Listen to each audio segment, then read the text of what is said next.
Tech you man. get the Mr. Where is Fix-It he? over there. Yeah, Mr. So we Fix-It, can, yeah. Mr. Pullen. This button's you're been on broken TV. for 3 months. You're live.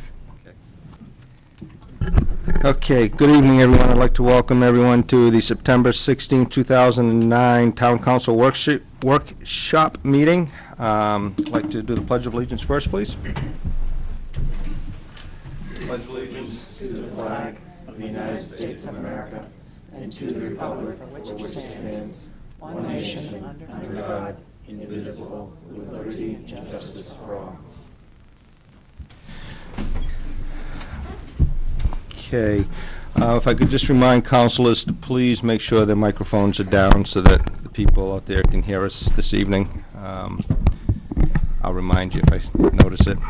A couple of things. Number 8 on the agenda, which is a review of proposed fee increases for departments, and number 11, tree ordinance draft, will not be discussed this evening. So I guess at this point, we'll start off with the minutes. Do we want to defer the minutes? Yeah. I'm going to ask if the council minds if we defer the minutes, because we have some people here that are here to speak, and the sooner we can get going, the better. And actually, the first one is not on the agenda. It's Mr. Michael Morrison from Municipal Pest Management Services. And I'd like him to come up and just introduce himself and what he does and what's going on. Great, thank you.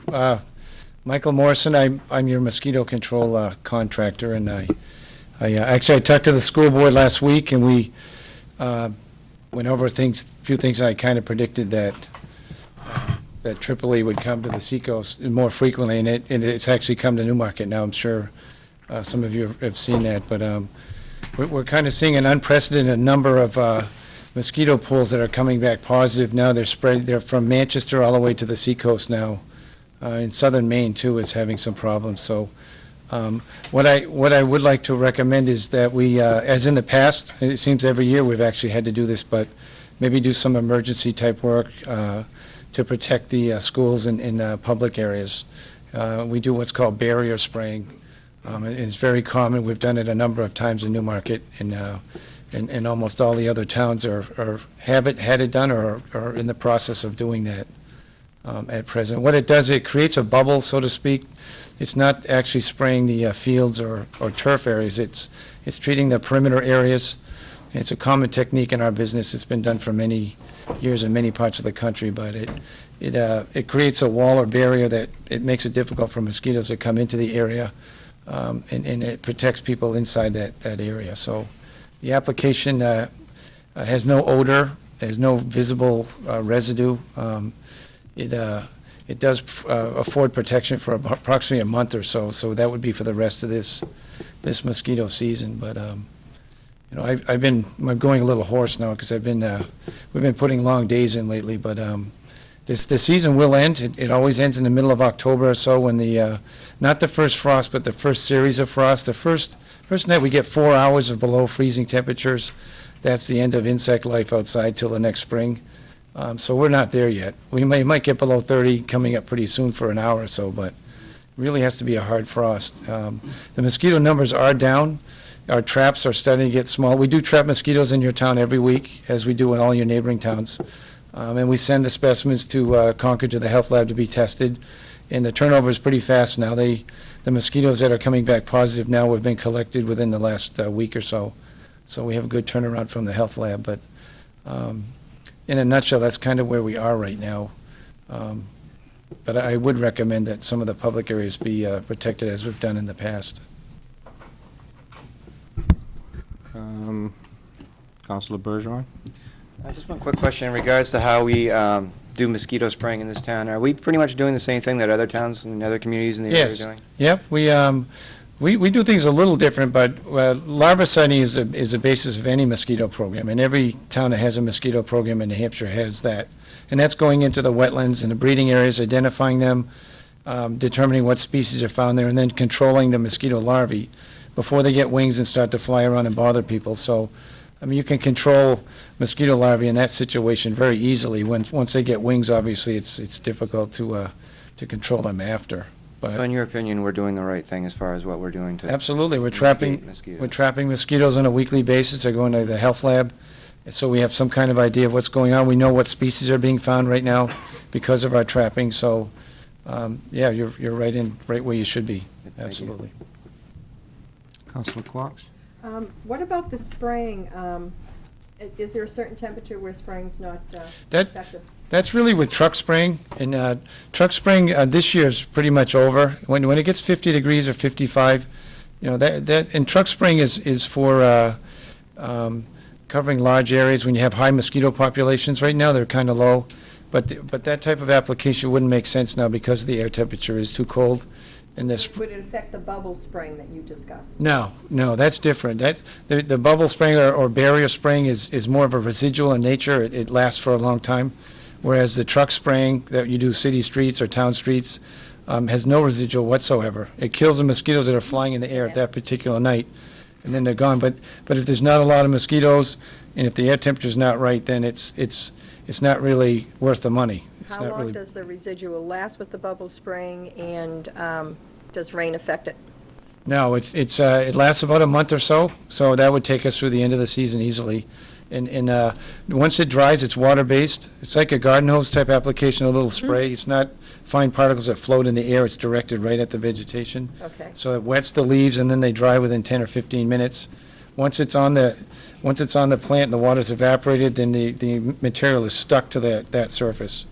And it won't wash away with rainfall or anything like that. It's made to stick. And have other towns instituted, Councilor Dickens just mentioned he came from some field, and they don't allow playing after 6 o'clock in any of their public fields. That's not because of the applications, though. That has to do with when mosquitoes are active. That's right. Yeah. It has other communities, are you aware of other communities having some type of enforcement Yes. like that? And does Newmarket do that? That is an option, and I think I mentioned that to the school board, too.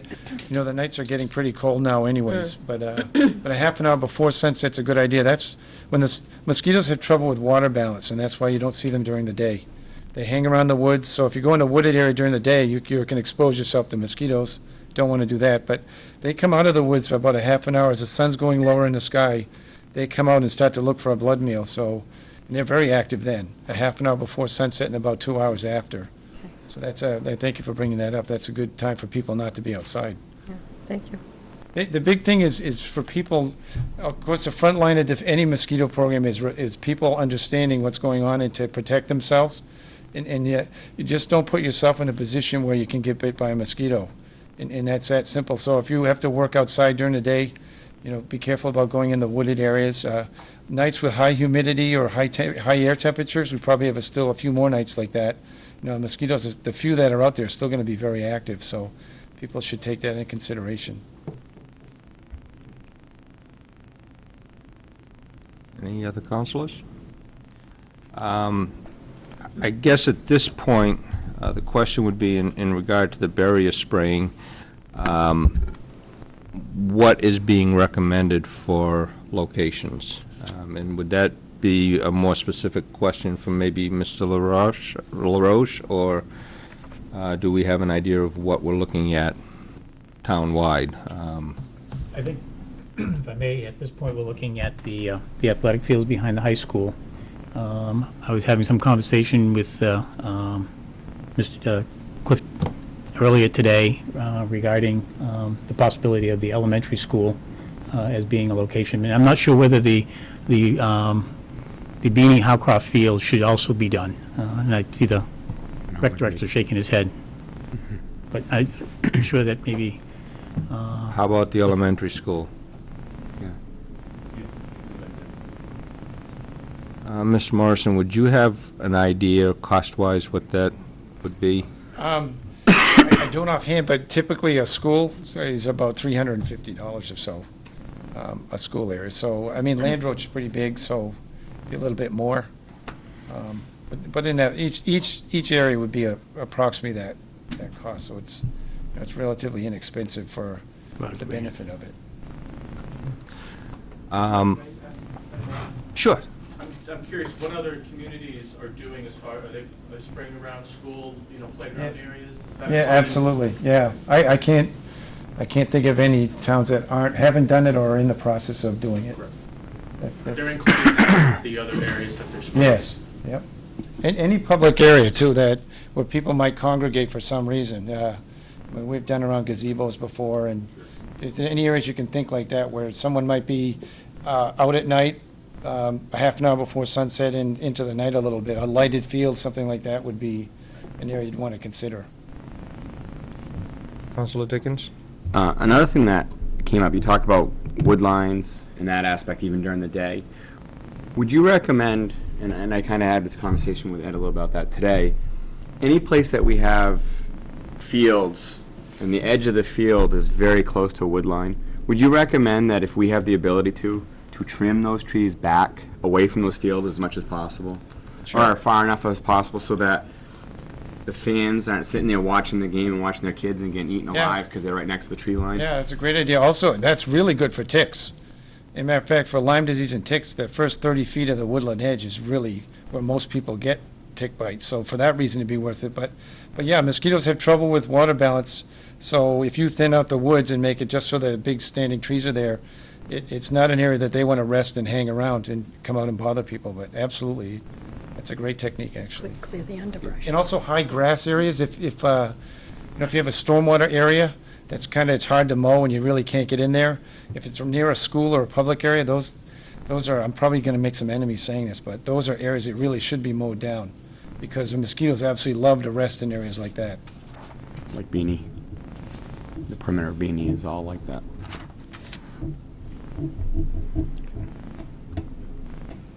In addition to what this application can do, coaches also have aerosol spray that's available for athletes, as well as the wipes that you can apply for some type of barrier. So the combination of the two, we hope, will be effective. Yep, I agree. Okay, I'm hopeful that all councilors are aware that we did receive one positive test result just today, I believe it was. And I know the last time when this was brought up, since I've been on the council, basically the council back then said, school is school, town is town. But bottom line is it comes out of the same pocket, regardless of how you look at it. So I guess from my perspective, where we've had the positive and where we're just looking at the barrier, which is something that would work for this problem for the remainder of this season, I'd be looking for someone on the council to perhaps give us some suggestions, ideas, or recommendations on how we do this. Councilor Boderman? I would think that we should authorize an expenditure up to a certain amount of money in order to take care of the areas that we need to take care of. And it sounds like we're talking $1,000, $1,200 or $1,500, something like that. Yeah. I don't think we need to spend a whole lot of time talking about it. I think we ought to just do it. You know, the fields at this time of the year are used by the students, but they're also used by just individual taxpayers. They're not just school facilities, so. Councilor Quox, were you on? No, I that was pointed for him. Okay, Councilor Bergeron? I would suggest maybe a 50-50 split between the schools and the town. But the other thing is, this isn't a problem that it's gonna go away just this year. I mean, it's gonna happen every year. So I suggest maybe we come up with a permanent policy for this between the school and the town. And what we're gonna do is, if we find triple E, so that it gets done without having us to act on it, so that maybe they can actually act quicker. What do you, I don't know what the I council know thinks about that, but. we currently have a line item, obviously, for this, mainly for the larviciding and adulticiding. Are we expending that full amount on a yearly basis? Is anyone? No, we don't, because the greater amount of the money that's in there would be if we were to do some spraying in town. So we have We a have about contingency. $30,000 that is set aside. Okay, so at this point, I guess we have the funds. Councilor Dickens. I was going to say, I'll make a motion then, Go ahead. that we do have the funds for barrier spraying at Beanie Howcroft, Leo Van Rock, and the elementary school in a not to exceed $2,000. Is there a second? Second. Discussion, Counselor Bergeron? Just once again, I want to say that I think we should have some sort of policy in place so that we don't have to okay this in the future, that's all. That they would automatically be able to just, you know, for instance, Ed and Thank the superintendent, Mr. LaRoche, could just, you know, pull the trigger and have this done when it's necessary, so that we don't have to, they don't have to seek our permission, Okay. especially if we have the funds. Counselor Bodeman? I agree with Councilor Bergeron, but I think all we need to do is address it in the budget. As part of that line item, include it as part of the budget. You know, I mean, I don't think we need to do anything more than that, just give them make sure they have money set aside so they can do this when they need to do it. Counselor Carr? I don't think it's a bad idea to have it happen automatically, but I think it's a good thing for the council to discuss it in the public so that it reminds the public what precautions they should take. Yes. Mr. Winowski? I was just going to say that I'd be happy to work with Superintendent LaRoche to develop a policy to bring before the council and bring it before the school board so we understand what it is, and, you know, we can pull the trigger when we need to after discussion with the respective boards. Just say at least a set of procedures. Yep. Right. Okay. Counselor Quox? And also, I agree with Council Bergeron that the cost should be split. If it's a school property, that they should pay their share of it, and the town should pay their share of their properties. Just remember, it's still coming out of the same pocket. Right, but we have two separate budgets. Counselor Bergeron? I didn't realize we had $30,000 set aside for this either, and this seems like, Does this make- seems like chump change, so. Yeah, but, you know, we have two separate budgets. We're supposed to adhere to that, right? Okay, on the motion, was it specified as a 50-50 split or No. no? It's just amount to 2,000. To Do you want to appropriate. change it, or do you want to leave it as is? I'll leave it as is, just because I don't want them to have to wait for their next meeting to authorize it, or only have half the work done. I think moving forward. Okay, does the second still hold? Yes. Any other discussion? I'll ask for the vote, please. Councilor Carr. Aye. Councilor Minutелli. Aye. Councilor Bodeman. Aye. Councilor Quox. Aye. Councilor Dickens. Aye. Councilor Bergeron. Aye. Chairman LaBranch. Aye. And just for the record, I figure this is time sensitive, so that's why we're doing a motion. Okay, thank you. Great, thank you. Thanks, Mike. Sure.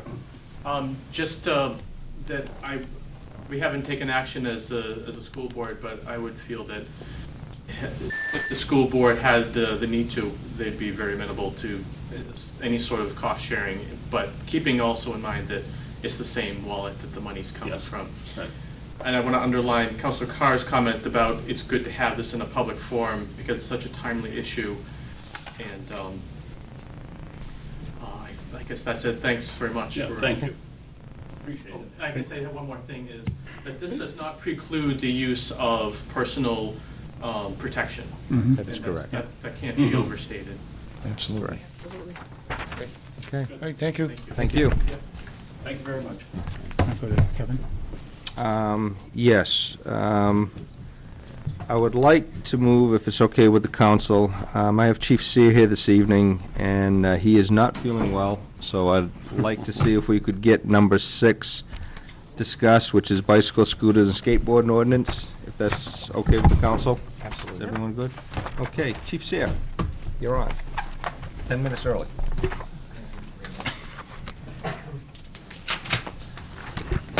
A short time ago,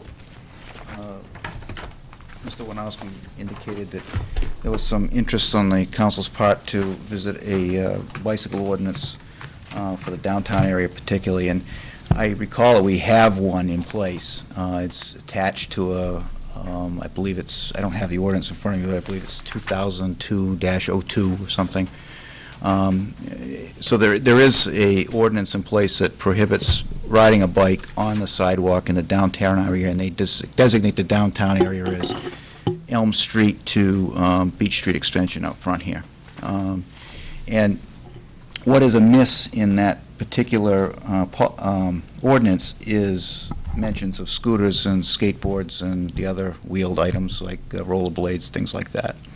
I believe this is a draft of some other ordinance that was in place at one point, which was never voted on by the council. Is that 2003-16? Yes. Yes, okay. And I've been through it, and I have no issues with it. I believe it's pretty much mirrors the ordinance for the bicycles, except that it includes those other wheeled items. From the it's pretty much restrictive to the downtown area. It's pretty much a common sense ordinance. The only area in it I had some reservation about was the bicycle registrations, and I believe that's not an issue that is really pertinent at this point that somebody's interested in pursuing. Mine would be, how are we going to logistically do that, and what are we going to charge, and is it a revenue item or is it a safety item? And so other than that, I don't see anything in the ordinance that as presented that we can't work with.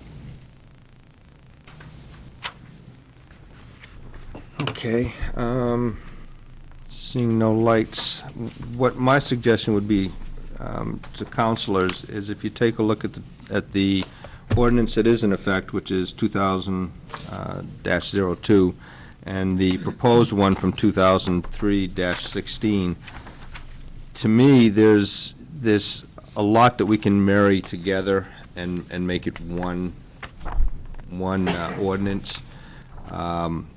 You know, for example, under this one here, the one that's in place right now, you do have sidewalks penalties. You might want to consider adjusting that. In the new proposed one that never did get passed, there is the registration, which to me, I don't think that's a viable option on it.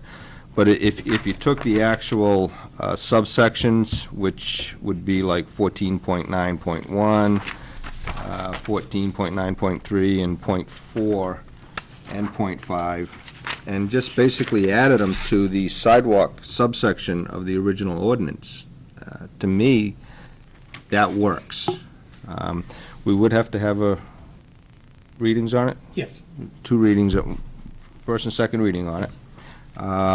So it would give the public a chance to voice their opinions once we had it drafted up. But, you know, other than taking a look at that, they kind of follow one another, and the only concern that I have is one that we've discussed on other occasions with the chief, is enforcement. And I guess you have to go with the hopes that this will be enforced as best as possible. Mr. Winowski.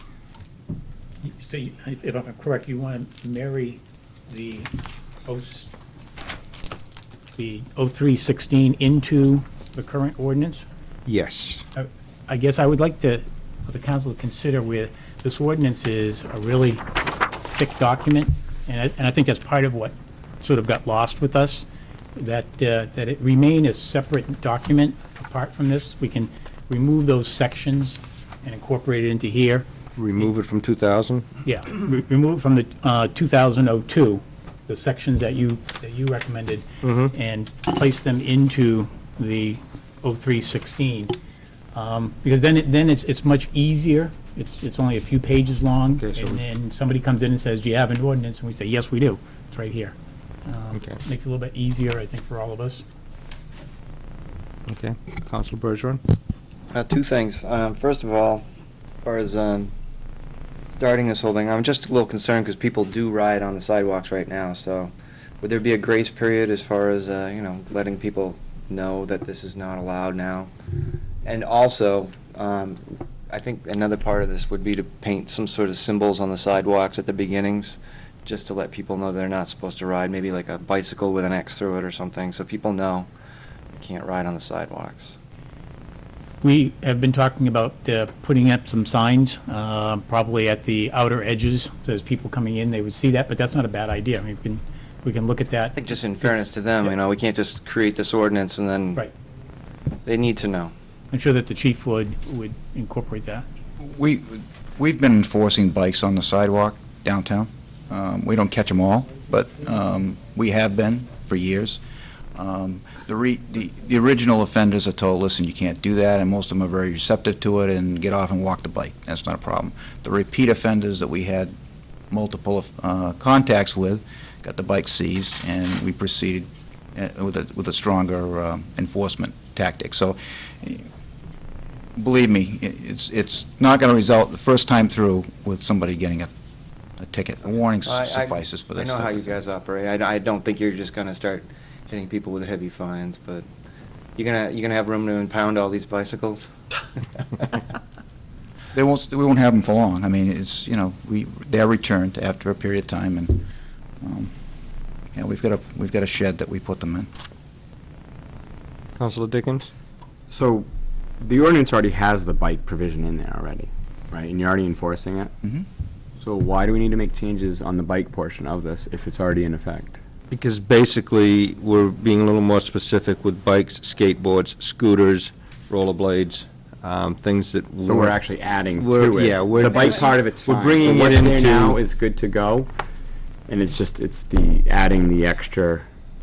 Yeah, being a little more specific, I think, also, and just, by addressing it, we're bringing it back to the public again, so the public's being made aware of it, and it'll be an education process for them, I believe, hopefully. I'm just worried about the fact that I know a lot of kids who do, younger kids that want to ride their bike down through, and they will be in the street now. And that's the only fear I have. And also, there's other people like Alan who's downtown with his bike. You have to tell him he has to get off his bike now.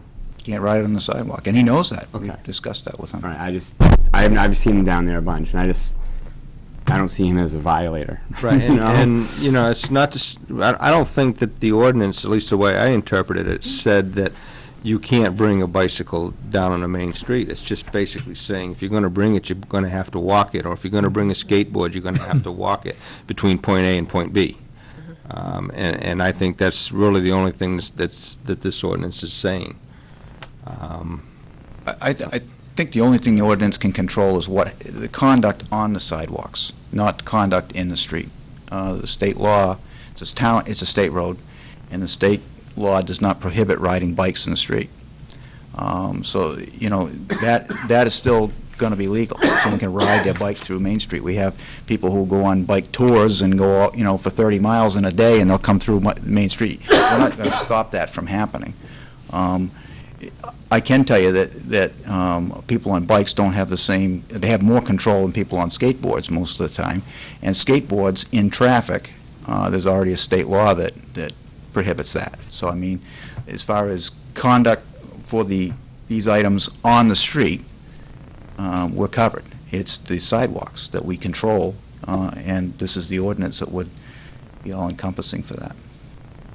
Councilor Clark? So in other words, we're going to be amending one ordinance by including more exclusions and nullifying the other one, because we wouldn't need the two at that point, no? We'll just, This one's never been. within the base of the new ordinance, just have those sections deleted from that ordinance.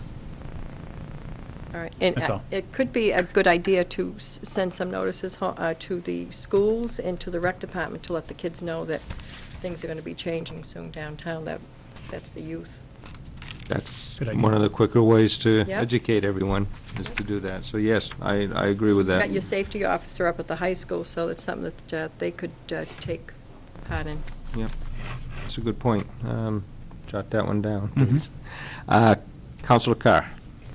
Subsection 11.2.7, under sidewalks in the original one, lists bicycle, skateboard, or similar scooter. It does not list rollerblades, but that's what's covered in the definition in the second one. So is it really something that we need to mess with? It's- What about Looks a to me like it's Segway? already in there.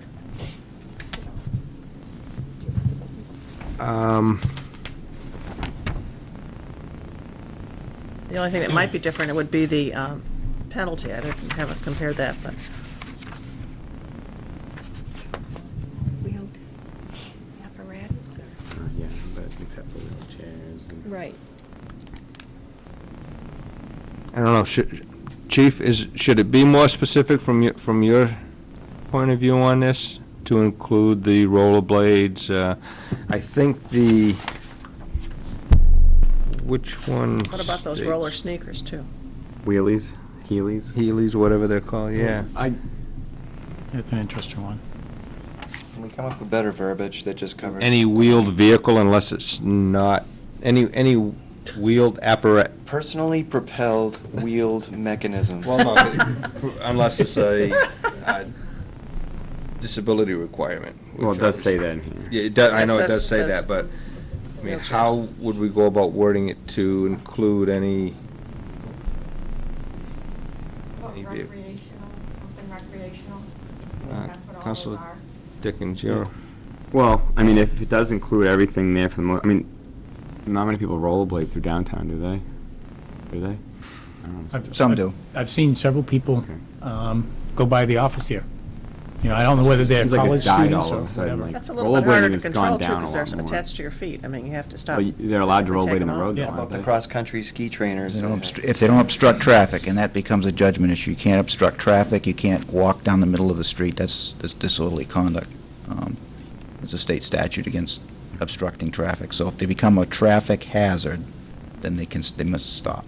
And this all happens with a warning first, and then somebody who doesn't heed the warning, something stiffer happens. But, it's not a matter of grabbing somebody going down through town with rollerblades on and taking them off to jail. That's not the way it would work. As far as the penalties go, these are the standard penalties for a ordinance violation under the state statute.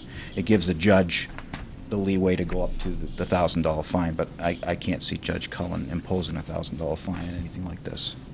I mean, certainly not for a first or second offense or third offense. Counselor Quarks or Counselor Boderman? From a process standpoint, I guess, I'd like to just see us amend the ordinance we have rather than create a whole new ordinance, add to it, so we don't just keep creating ordinances. And then as far as trying to include everything, we're never going to be able to include everything that, there might be something new invented tomorrow. I think if we add rollerblades to it, we've got virtually everything covered. If some 8-year-old kid has Heelys on the sidewalk, I could care less. They're not the ones that are doing 30 miles an hour running into people. So, Counselor Bergeron? I'm all set. Okay, so how does the council feel? Do we want to just reword the existing one, which is 2000-02, to be a little more specific or a little more up to date? And does anyone have where would you like to see the wording changed and how, I guess, would be my question. Do you have an idea, or? I don't. Do we want to think about this and come back with some ideas? I mean, this is something we can work on. We don't have to spend a whole lot of time this evening on it. We've spent a few minutes already, but it's something that we need to get done. A lot of the problems will go away in a couple of months when there's snow and stuff on the ground. So, Councilor Bergeron.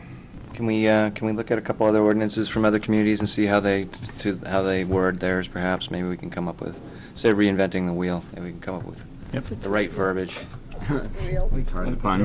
Durham must have something, because you would think that they'd have all kinds of. Well, they got a bike route, so. Or a city like Manchester or Dover. That doesn't include them having an ordinance. I know, but. No, I bet they do. We have, who's going to look into this, do you know? Oh, well, Ed, okay. yeah. It's easy enough to get a call. Mr. Winowski, your lights on? I was just going to say that I'd be willing to take a stab at it and shoot it over to the chief, have him look at it, throw his ideas at it, and then bring it back to the council for their input and review. Is everyone good with that? Moving on slowly, but we're moving on. Okay. If there's no other questions, we'll let the chief go. Go home, get. As part of a bigger item, we should maybe pursue codifying the town ordinances in a better fashion. We've added pieces here over the years and there, and sometimes it's not obvious where to find the information. When you're looking for the bicycle ordinance, and under streets and some other things. So maybe there's a way of pulling the things that have passed into a more uniform form where you could, with an index and that type of thing, so you could find things. I'd be willing to look and see how big a job that would be. There's a company called Code Publishing that can come in and look at the town's ordinances and then recommend a program to do that. Counselor Carr? Quarks, I'm sorry. Chief Sears, we have gotten some, I was going to bring it up under new business, we have gotten some dog signs up at the Arbor Park. There's signs up there now, they put them up last Thursday. And does our current dog ordinance have the ability, do you have the ability under the current dog ordinance to fine people for taking dogs in their parks and doing what they're not supposed to be doing? Yes. Okay, I just wasn't sure. And I just wanted to let you know that the signs are posted, and that's part. Does the ordinance have to be posted on the sign? No. Okay, thank you. Counselor, when you mentioned that, I guess I'm wondering who approved those signs going up? They were the signs that were there before, they were just replaced. There were signs at the Arbor Park before. I don't recall them being at the Arbor Park. I recall them being down at Shander Park, but we can Park? certainly check into that, but I'm just not familiar with them being at the Arbor Park. Yep, they were, because I was working with the gardeners down there, and the signs were up, but I don't know for what reason that they came down. Okay. Counselor Bergeron? Just to get back to what the chief says, in a lot of communities, if you look at their town website, they have an index of all the town ordinances and town, pertinent town information that, people can access, and it's usually alphabetized, but also by the section number. I don't know if we could do something like that. That'd be kind of a link to our own website would be a good place to put it. No other lights? I guess we're good. Thank you very much. Chief, thank you. Thank you. Thanks. Okay. If I may, I see Mr. Abbott here this evening. Did you He's have... here for the boat ramp. Oh, for the boat ramp, okay. He has to wait. You gotta wait, sorry. So he's here as a rep, okay. Now we'll do number one, which I believe is Mr. Doug Poulin. And if I may, before you start, Doug, could you please see about getting these lights fixed? Yes. Thank you. That's a They all work. homemade system. We brought somebody in to look at that, and we have to come in with soldering irons and Radio Shack push buttons. Nothing like that is sold. Done a lot of digging. Why does that Don't not doubt it. surprise me? But definitely, we'll get started on that. The item on the agenda is the dissolution of the Channel 13 Committee, and has come around for a couple of reasons. We recently have completed the franchise agreement with Comcast. I don't believe we've officially signed it, but it's about as final as it can be. Part of that agreement calls for the town and the school to have separate channels.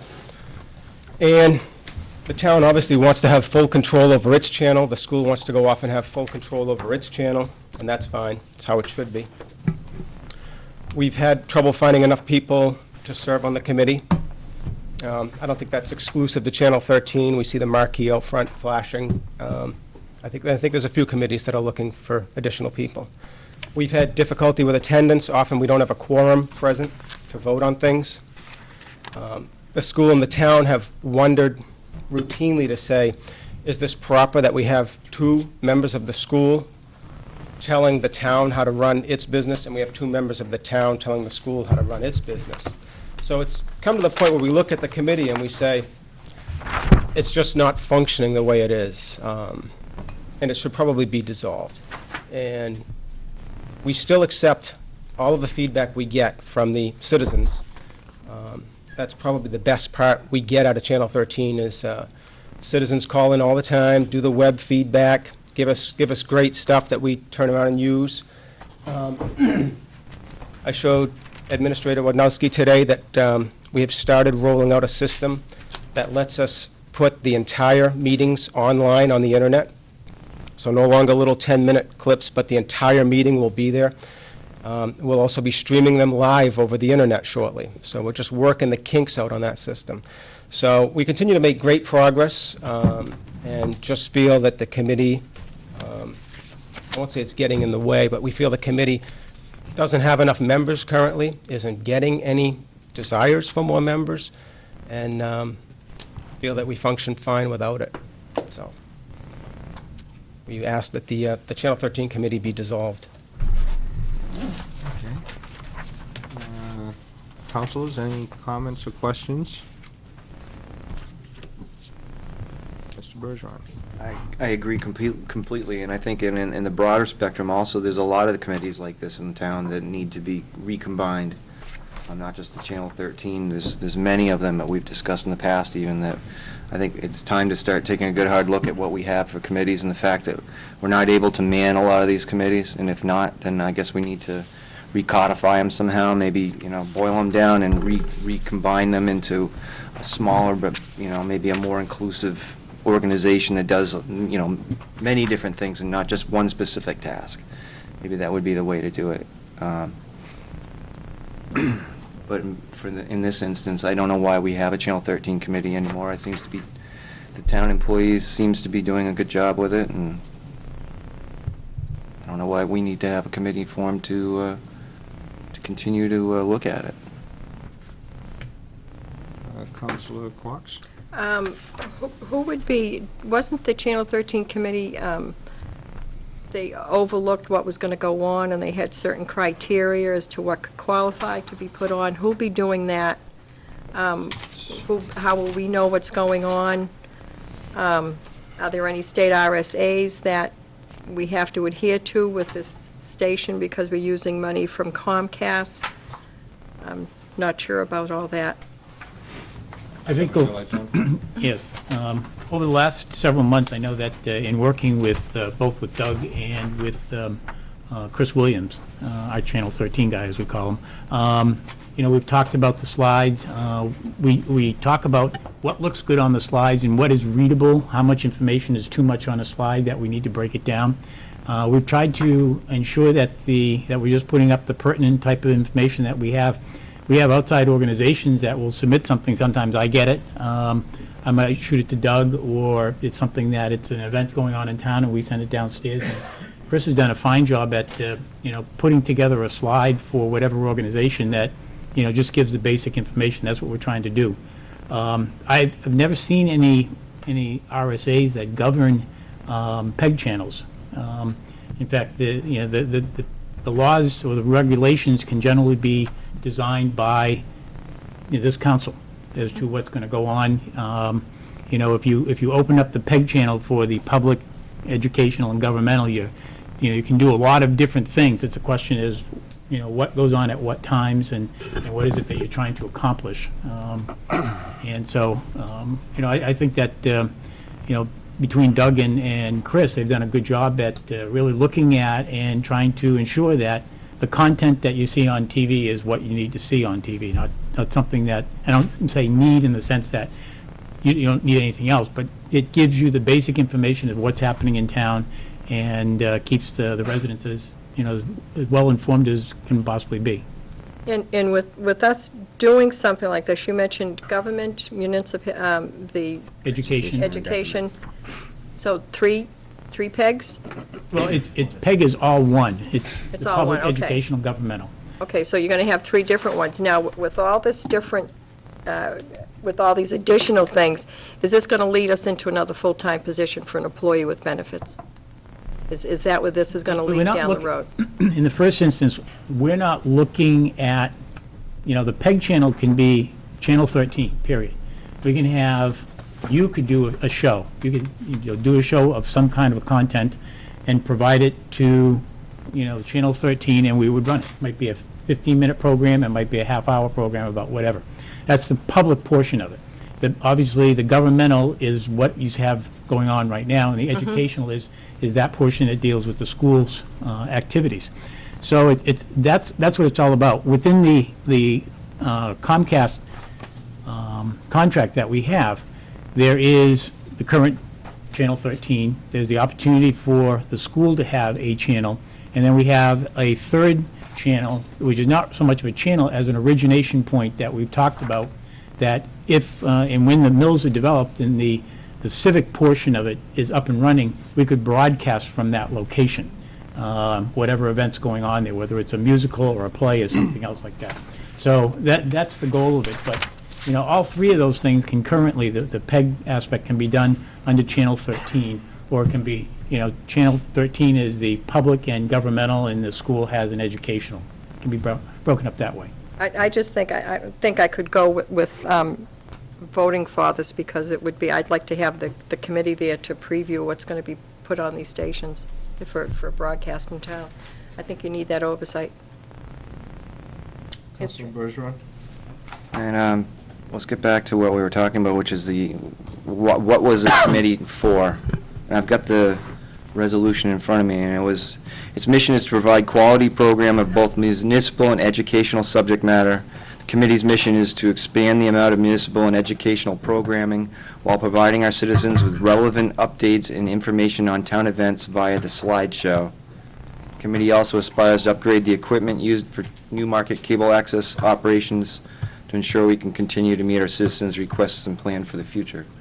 Hasn't that all been done for the most part? That's all been done, and we continue to do it on a daily basis.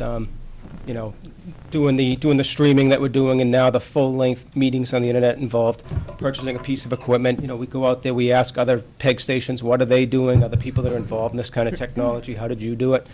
You're right, it's the same thing. We're functioning as employees under the direction of the town administrator. Right. And when's the last time they met?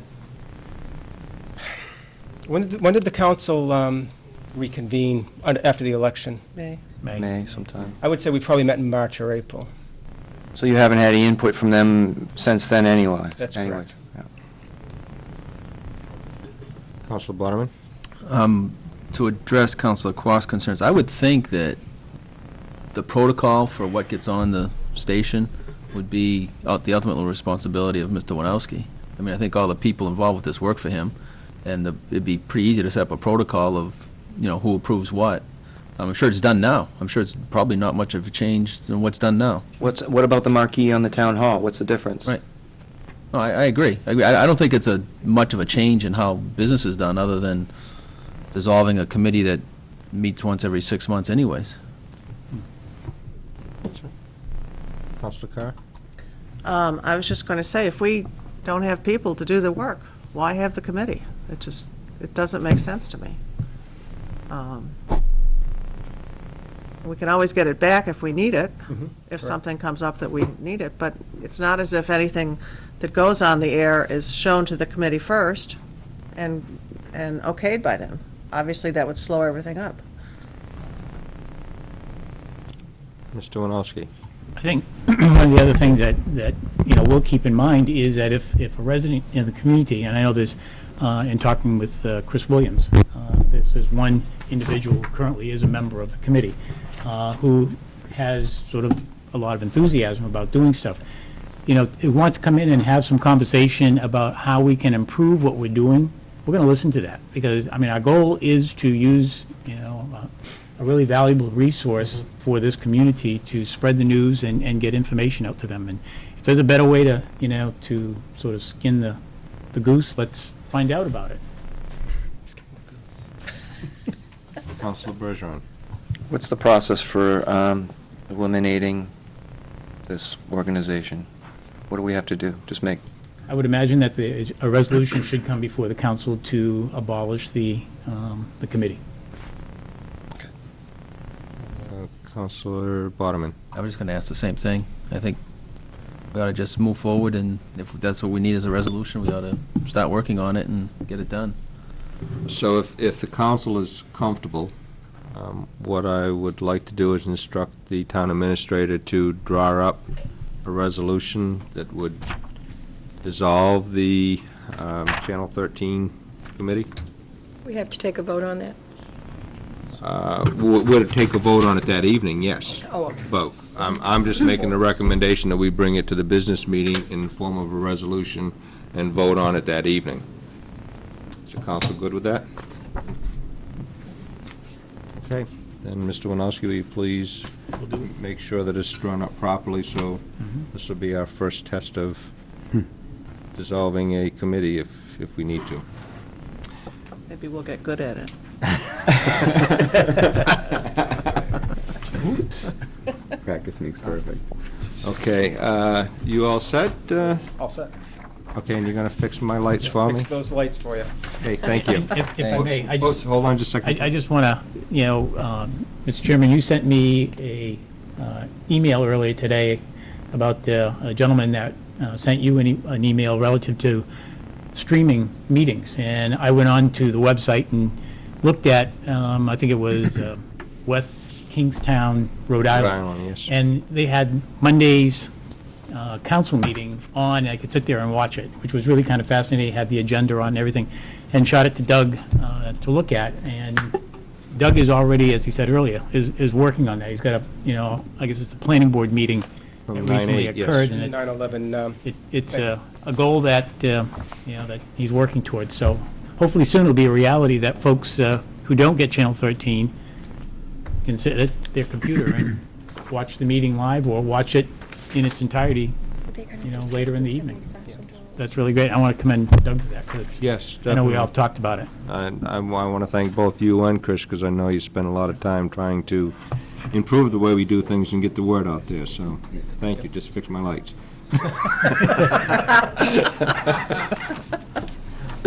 Thank you. Thank you, Doug. Okay. Next is review of B-Field bids and awards of the bid, which is Mr. Hilton. Mr. Hilton, if you can hold on just a second. I'm not sure, but I think we may have a couple of individuals that might have something they want to mention this evening, or... The Girl Scouts? Are you here for anything specific, or... Here specifically for the review of application. Oh. It was the Girl Scouts asking for Okay. that. We're just going to talk about whether we want to amend it Yeah. to allow, service, like the Girl Scouts, Boy Scouts. Okay. Do you want to do it right after Jim? Yes, we'll do this right after Mr. Hilton, okay? If the council's good with that, just to move it up. Definitely. Hi, folks. It's with great excitement and anticipation, after a year and 3 months, that I bring to you a tabulation of bids that is done securely, fully vetted, and I'm going to have Mr. Jeffrey Highland from Ironwood Design Group be able to address that and then come back and talk to you. Thank you.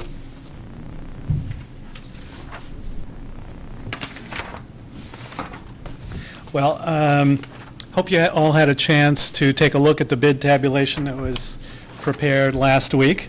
It was great results. There were 3 bidders who actually responded to the request, and it was Bell and Flynn, Northeast Earth Mechanics, and David W. White and Son. And went through all the bids, and basically created the tabulation that you had a chance to review. And we looked at a lot of different aspects of this, and in the end, the apparent low bidder appeared to be, really the low bidder. It was a very good response, as I had said, and I would recommend that the town accept the low bid from David White and Son. Okay, Councilor Bodeman? I actually went through this pretty thoroughly. I thought it was very good. I think it's great for the town to finally be able to get going on it. The question I have, and I don't know whether it's for Mr. Hilton or Mr. Winowski, this is the cost to do the construction. If I remember right, we gave Ironwood contracted prepare the documents and everything. We haven't talked at all about construction inspection or oversight. I don't believe that Mr. Mulaski's people are going to do it, right? I mean, I guess what I'm saying is I would like to see in the very near future what that cost is going to be, so we have an idea what the total package is going to be. I don't think it affects this tonight, but it's a big piece of the puzzle that we need to know what that cost is going to be. I think Mr. Highland has some numbers for We it. did actually prepare a proposal for this next phase. Unfortunately, we didn't get it to the town in time to get put in your packets. Okay. But since then, I think Tuesday morning, it was submitted to Jim Hilton and Ed as Okay. well. So they do have it. I don't know if it's something you want to discuss tonight. Ultimately, it would be great if we could discuss it, just because of the time frame and how quickly this project is moving. And, we would like to be part of it if possible. Can I ask you what the numbers are and I guess what Mr. Hilton's position is? I mean, we can't start construction until we have that piece in place anyways. So if we really want to get the construction started, I think we ought to talk about it tonight, and if we agree, move forward and include that as part of it. True. Absolutely. Yeah, basically, as of tonight, our responsibility is pretty much done. The last line item on our last go-around was this meeting. Right. From here on, it's basically a lot of administrative documents that need to be prepared in order to execute the contract with the general contractor.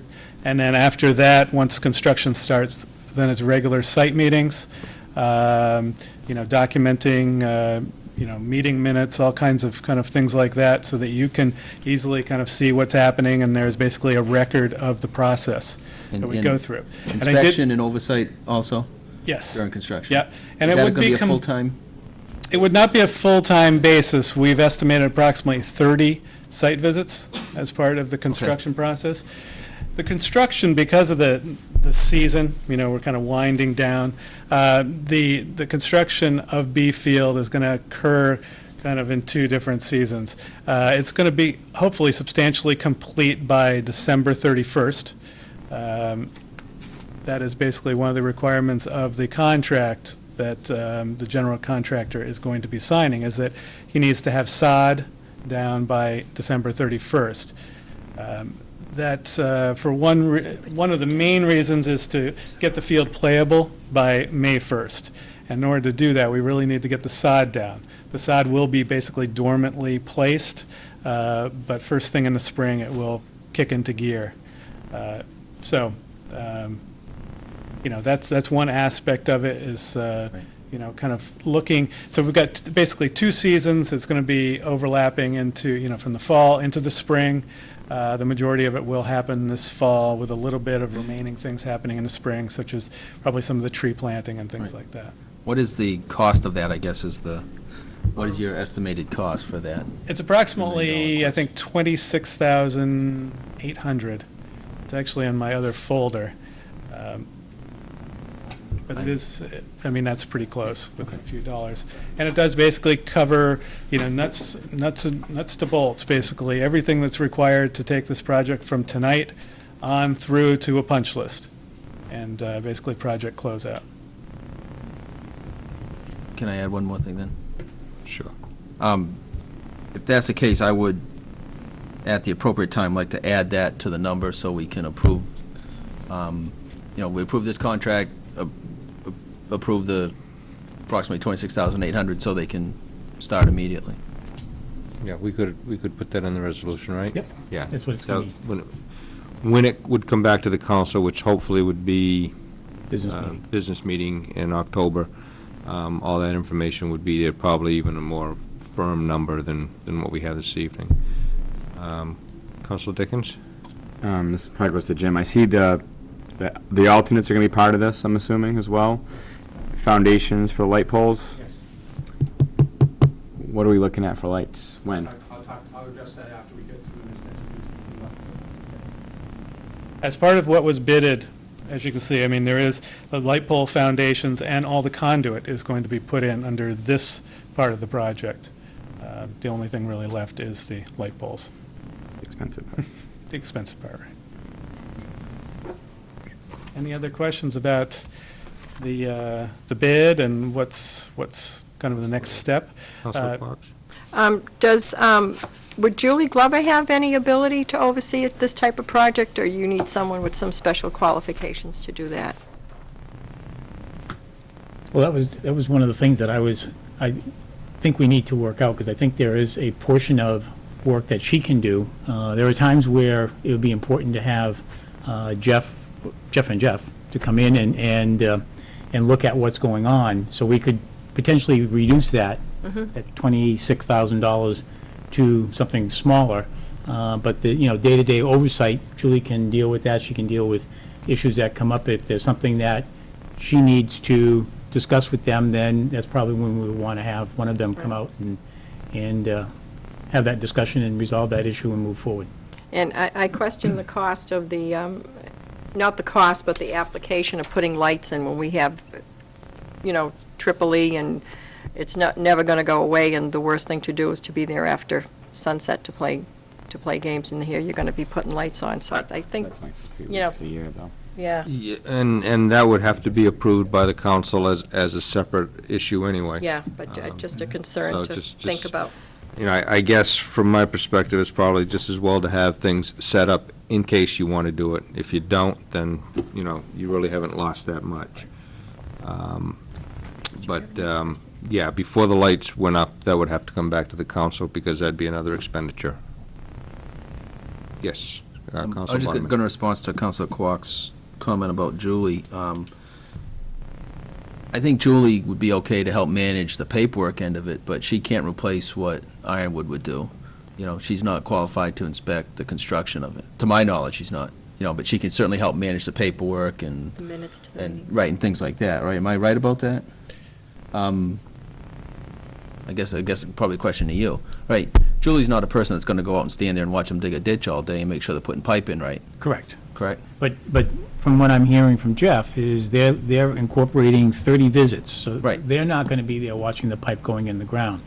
But what Julie can do is stopping in throughout the day, similar to the work that she did in downtown, to see what's going on, talk with the folks on the site as to, what's happening, if they're coming against some problems and stuff, and Right. coordinate any type of activity that needs to be brought together for, Ironwood and the contractors to resolve. Right, that would be in addition to what Ironwood is doing, not usurping some of what they need to do. I just want everybody to be clear on that they're two separate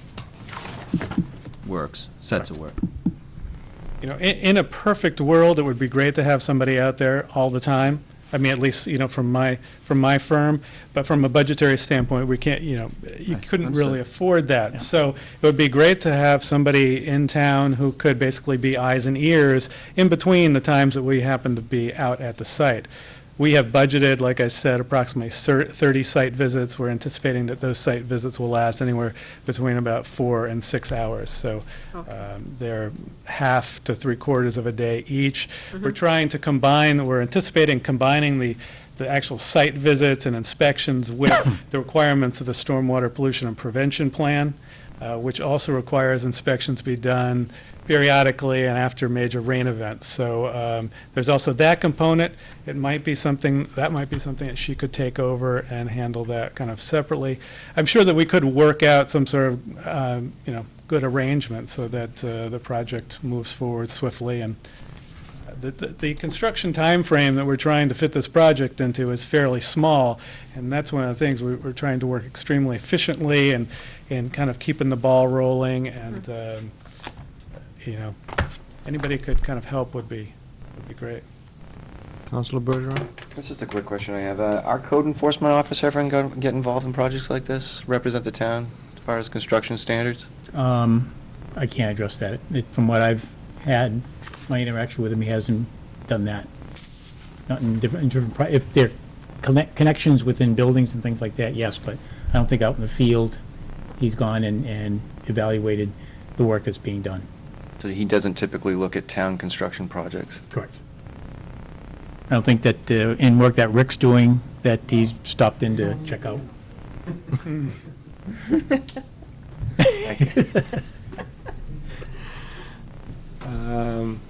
Councilor Barman? Do we need to make a motion?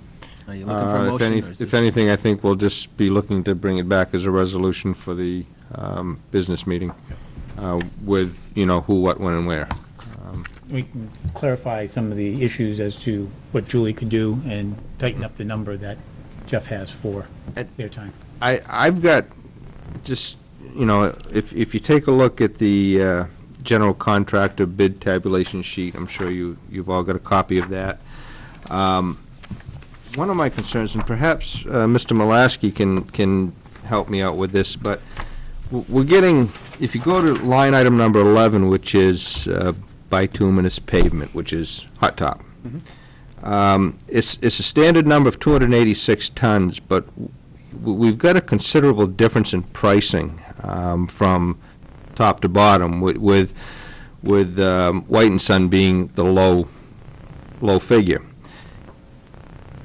And I'm concerned only because of recent experience with some tree work that we've had done.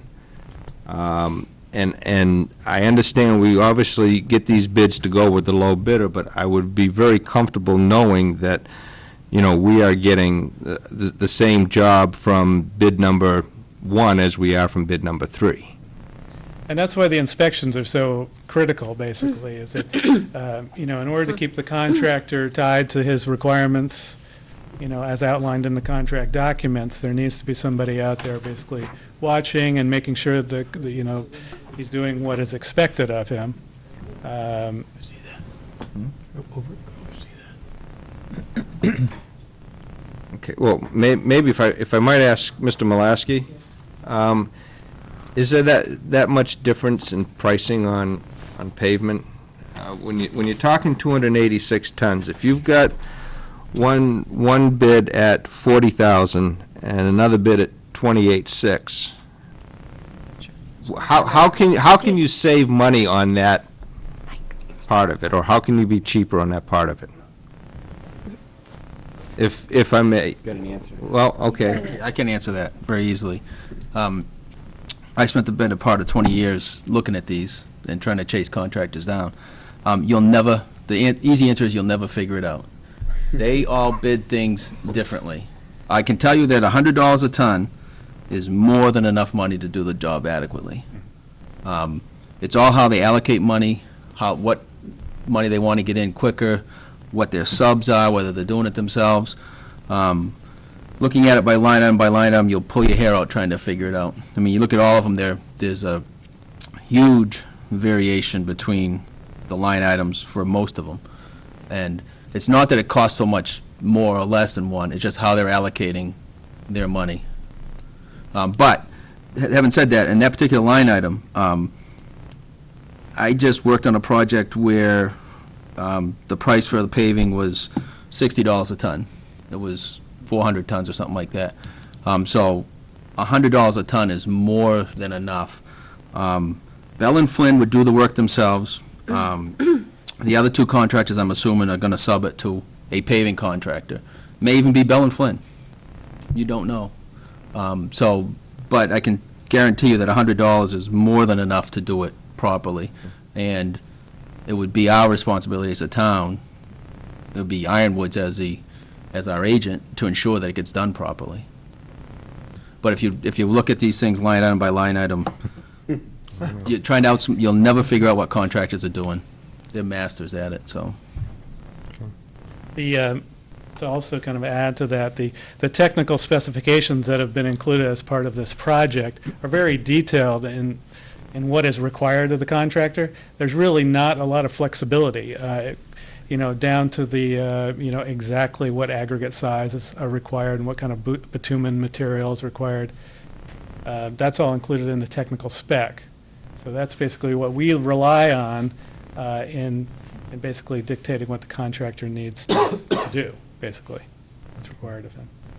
So there's, it's good for the town in that there's really not a lot of flexibility. You're going to get exactly the same paving material whether you pay $140, dollars a ton or $110. It's going to be identical. Councilor Bergeron?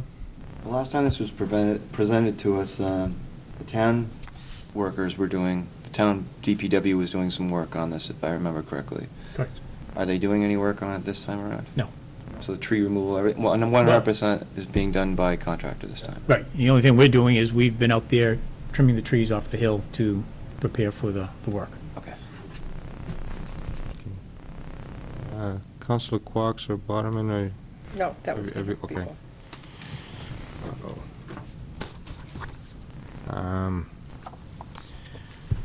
Okay, so I guess, Mr. Hilton, do you want to try to sell this, or? I do.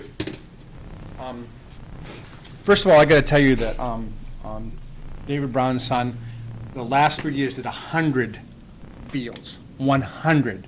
The last field they built was BC's field. These guys know what they're doing. They have 3 pages of equipment. They're going to go in there, they're going to rip and tear, they're going to be out. It's going to be a 2-month deal. You watch. Watch it. And it's going to happen is they're just going to put up the fence in at the end, because that's what's going to happen with that. So that's important that you understand that. These guys are professionals. These guys are the best. The amazing thing is there's just no work. So, because all the big ones, so they're taking the small ones too. So we're really fortunate. And they're in New Hampshire too. That's the neat thing. The other thing is that I put 450,000 as my number, and it came in 407, but we have 761,995 in our budget. That's amazing for us. That's how much money we have in the capital reserve for us. We get a lot of money. The other thing I was going to tell you is this. I think that we need to think, and I know there's some individuals on the council, and I greatly respect your feelings about this, that we need to start thinking or get some bids and start the process going during the winter time for us to be able to look at and discuss lights. And the reason for this is 2 reasons. Number one, I can take all the men's and women's leagues from 35 and older and 35 and under and the women's leagues and move them off of Beanie Hawcroft and put them on B field. And that will be a net gain to us of not just one field now, but 2 more fields. And that'll really allows us to be able to have a little bit of freedom. We still need fields. I mean, it's still the tourniquet on there, but it allows us to be able to take them off. They could play from 6 o'clock until 10 o'clock. And I have some information, and I'm just going to pass it to you, and I don't even want to discuss it. I just want you to read it over as far as information. We're well within the realm of, if you made a recommendation, to be able to look at B field at the very least, but maybe even both fields, and we could probably get them both done for the amount of money and still have money left over for some other things. So I just want to ask you to consider that. And I don't want to do that now at this point in time, but I'd like to sometime in the future be able to, maybe even when we talk about the business meeting, to be able to go ahead and start looking at bids, to be able to come back with you to be able to give you that idea. I asked Musco to give me a preliminary information, and I'll pass this to you so that you can just have it in hand. I don't really want to discuss it tonight, but the thing is that you'll see that with B field, we have more than enough to do both fields if we needed to. More than enough. My recommendation is this. We have 2 months. October 5th is the time that the school's going to allow us to be able to get on that field. To December, whenever it snows. That's the date right now. I would recommend or ask you as a council to basically ask that you allow us to be able to sign the contract with David Brown and Sons for that amount of money, the $407,970, and then come back with a number that will allow us to be able to negotiate with Ironwood and CMA and also talk to Julie, but allow us to be able to do that, because what was going to happen is on October 5th, mobilization has to happen that weekend. Actually, we're not going to allow it to happen that weekend because that's when you have Spirit Week. So on the 5th, which is 2 days before you start, because it's on a Monday, all those material, all those trucks and everything would be there, and then we'd start. 2 days doesn't sound like a lot, but it's huge for us, because if it snows, we're into May, and I'm hoping to hand the fields back over to the school, and then for us to use for recreation on May 1st. That's the date. That's the date. And Dave Coach Brown said that would work for him, because we could move him over to Beanie Hawcroft, allow him to do that, do some practices, allow them to do that, and then we can hash out the issue of lights. And I know where you are. This is not exactly the most opportune time to be talking to lights with a Triple E thing, but the thing is that I think the thing is that it would take us 5 years, 3 years, to where we would be, because we would be a net gain of 1 field by having the other soccer field, but it'd be a net gain of 3 fields, because we take the adults off and they play to 6 to 11 o'clock. And the lights that they have right now, there's like 40% discount because they're green lights, and this Musco's just going to be one. There'd be probably 6 or 7 of them that would probably want to bid. but it's incredible how much you can save. And the lights that they put up now are like $50 an hour. And by the way, we were $65 an hour back, 10 years ago? So that's the amazing thing is with that. And you're talking about lights that don't spill, and you're talking about lights that are very, very, very efficient. And also, everything would be in place because all we have to do is run the conduits and put the poles up, and that would be done. Mr. Hilton, if I could interrupt, I know you're excited about the lights and all, but from the council's perspective, I'd really like to focus on getting the field application done, because I think that's what we're here for this evening. That's correct.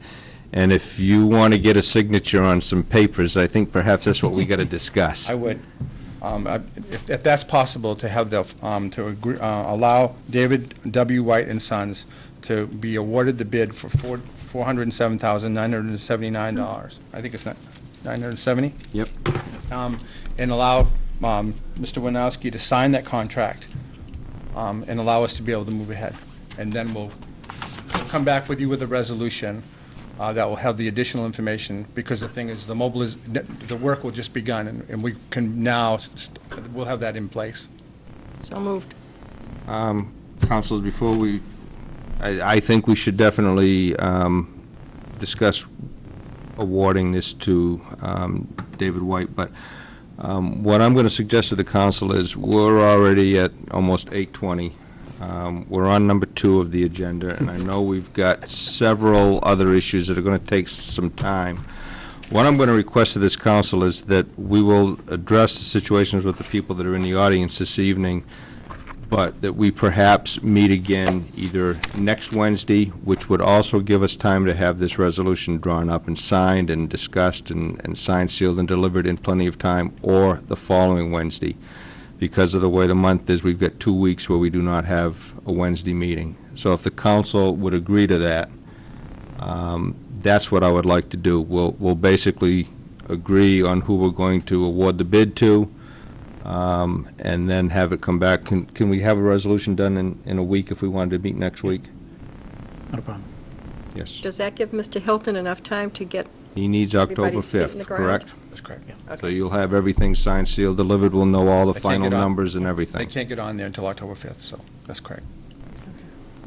What he's looking for at this point is the council to approve my signature to the notice of award so he can get the process started on their end. Council good with that? Then we'll have the resolution done? yes. Okay. You have that. And what I Wednesday night. will request is next Wednesday good for the rest of this council to meet, or? That's the 23rd. I think I'm at a seminar over in Exeter. I think that's one of the things I signed up for. Is the Oh, yeah. 30th better, or does it matter? I mean, I won't be here the 30th. Can we do it the 22nd on a Tuesday? I can't do anything about Wednesday. I would I think prefer to there's a do it. planning board meeting. Yeah, I would prefer to do it on a Wednesday. 22nd. We can discuss the date. Yeah, that's Later Okay. on. Clarification, so we have now authorization for, Mr. Winowski to sign off. okay, thank you. Do we want that in a vote? Thank you. Yeah. Time That would be sensitive? I think best. you do. Yeah. So let's, if we can get a motion, please. I make a motion to authorize Mr. Winowski to sign the notice of award with David W. White and Sons in an amount of $407,970. Second. Discussion? Seeing none, I'll ask for a vote. Council Carr. Aye. Council Minutелli. Aye. Council Bodeman. Aye. Council Quox. Aye. Council Dickens. Aye. Council Bergeron. Aye. Chairman LaBranch. Aye. Thank you. Thanks, Jim. Okay, going to jump to, I believe it's number 9. Yeah. Number 9, review of application for use of town buildings facility permit.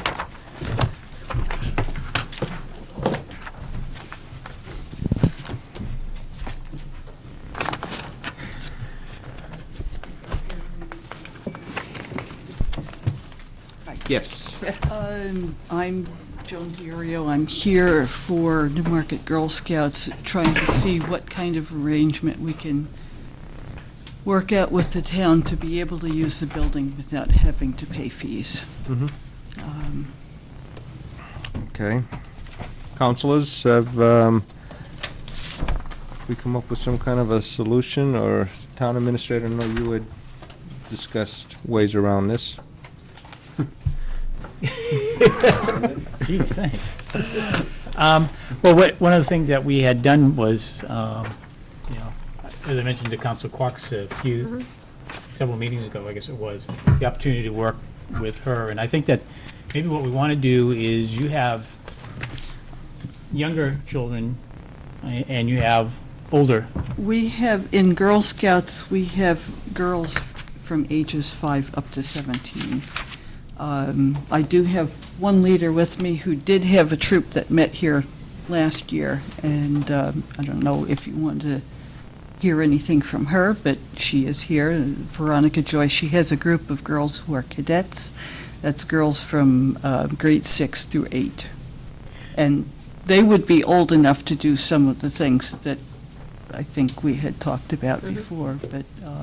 Could you give the council an idea of what, the Boy Scouts have the Eagle badges that they receive, and you had mentioned that the Girl Scouts have a similar, There are level different awards. What has been done in the past? Maybe that would help the council to define some projects or opportunities. Well, we haven't really had, we have actually 3 different awards for different age levels. At the junior level, they have what's called a bronze award, and it requires a certain amount of community service, but not it sort of gets more and more as they get older and older. The silver award and the gold award are the ones where a lot of community service and something that is sustainable needs to be done. I have a troop of junior girls who are working on their bronze award. Almost all of them are, and so these are girls who are like in 4th and 5th grade, and because there are some things changing in Girl Scouts over the past year, there are 2 girls who moved up to cadets who are still eligible to work on their bronze award, but they are all looking for projects to do.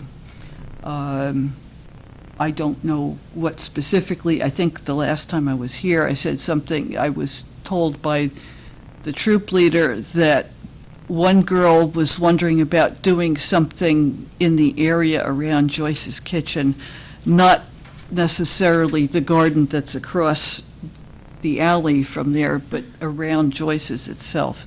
So I don't know what has been done with that. I haven't really heard anything more from the leader, and I haven't heard anything from any of you about what could be done. I think it would be nice if girls could do something where they're helping with the gardens, but if there is anything else, I mean, the main idea is that girls should be able to, the girls are supposed to come up with the projects themselves, but it would be helpful if they knew also what needs to be done. For this particular age level of girls, they would require a little bit more assistance in getting started. The girls who are older, working on the silver or the gold award, they are really the ones that are supposed to do the research to see what needs to be done. But these girls, I think, would need some help. I don't know if that helps you at all, but... Councilor Dickens? In our application, it says in there the town council has the right to waive any fees. Could it just be as simple as making a motion to, because the Girl Scouts do, their program is great working with the girls, that the motion would be that to waive any fees, but in lieu of those fees that would be necessary, to have them just work with town administrator to come up with some ideas for them they can help the town, and then once a quarter maybe have them report back what they did, and then we can just move on. Would that be? Okay, go ahead. And then just let them, maybe Ed come up with some ideas, because it does flat out say we have the right to waive any fees, so just move on with it a lot quicker. The other thing is that I do have to mention, whenever Girl Scouts have something where they need a contract signed, it has to be approved by the CEO of the council. And so, which is what I did when we used the hall for our Court of Awards.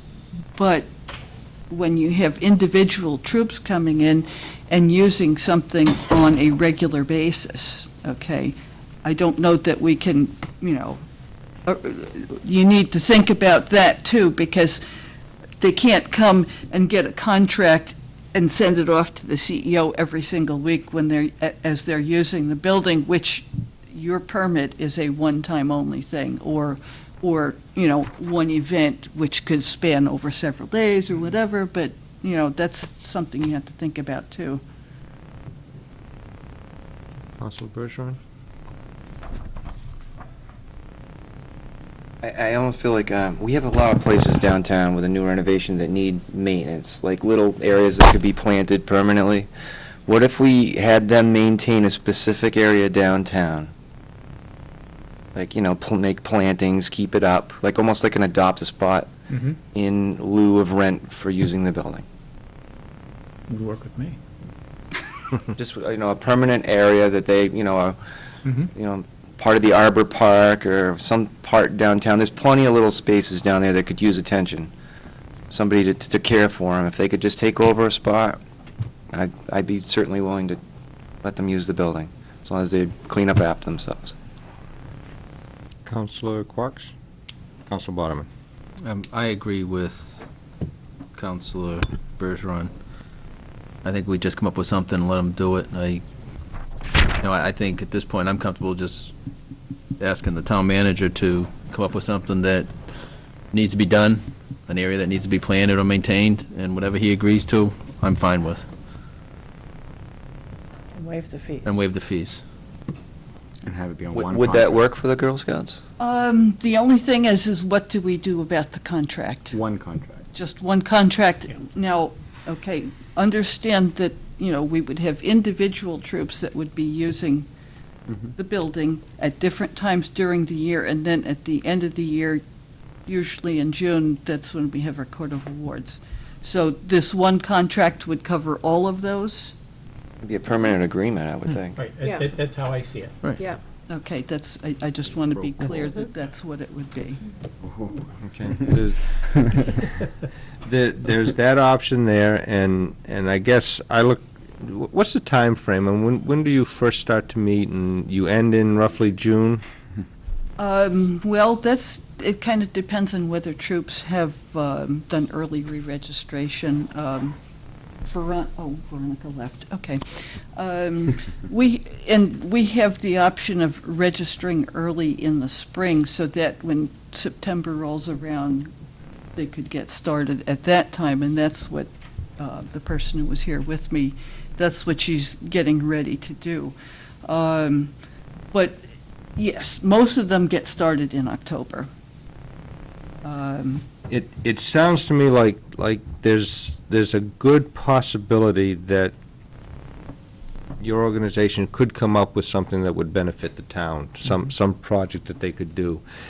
And I guess what I'm proposing is that we let you decide that, as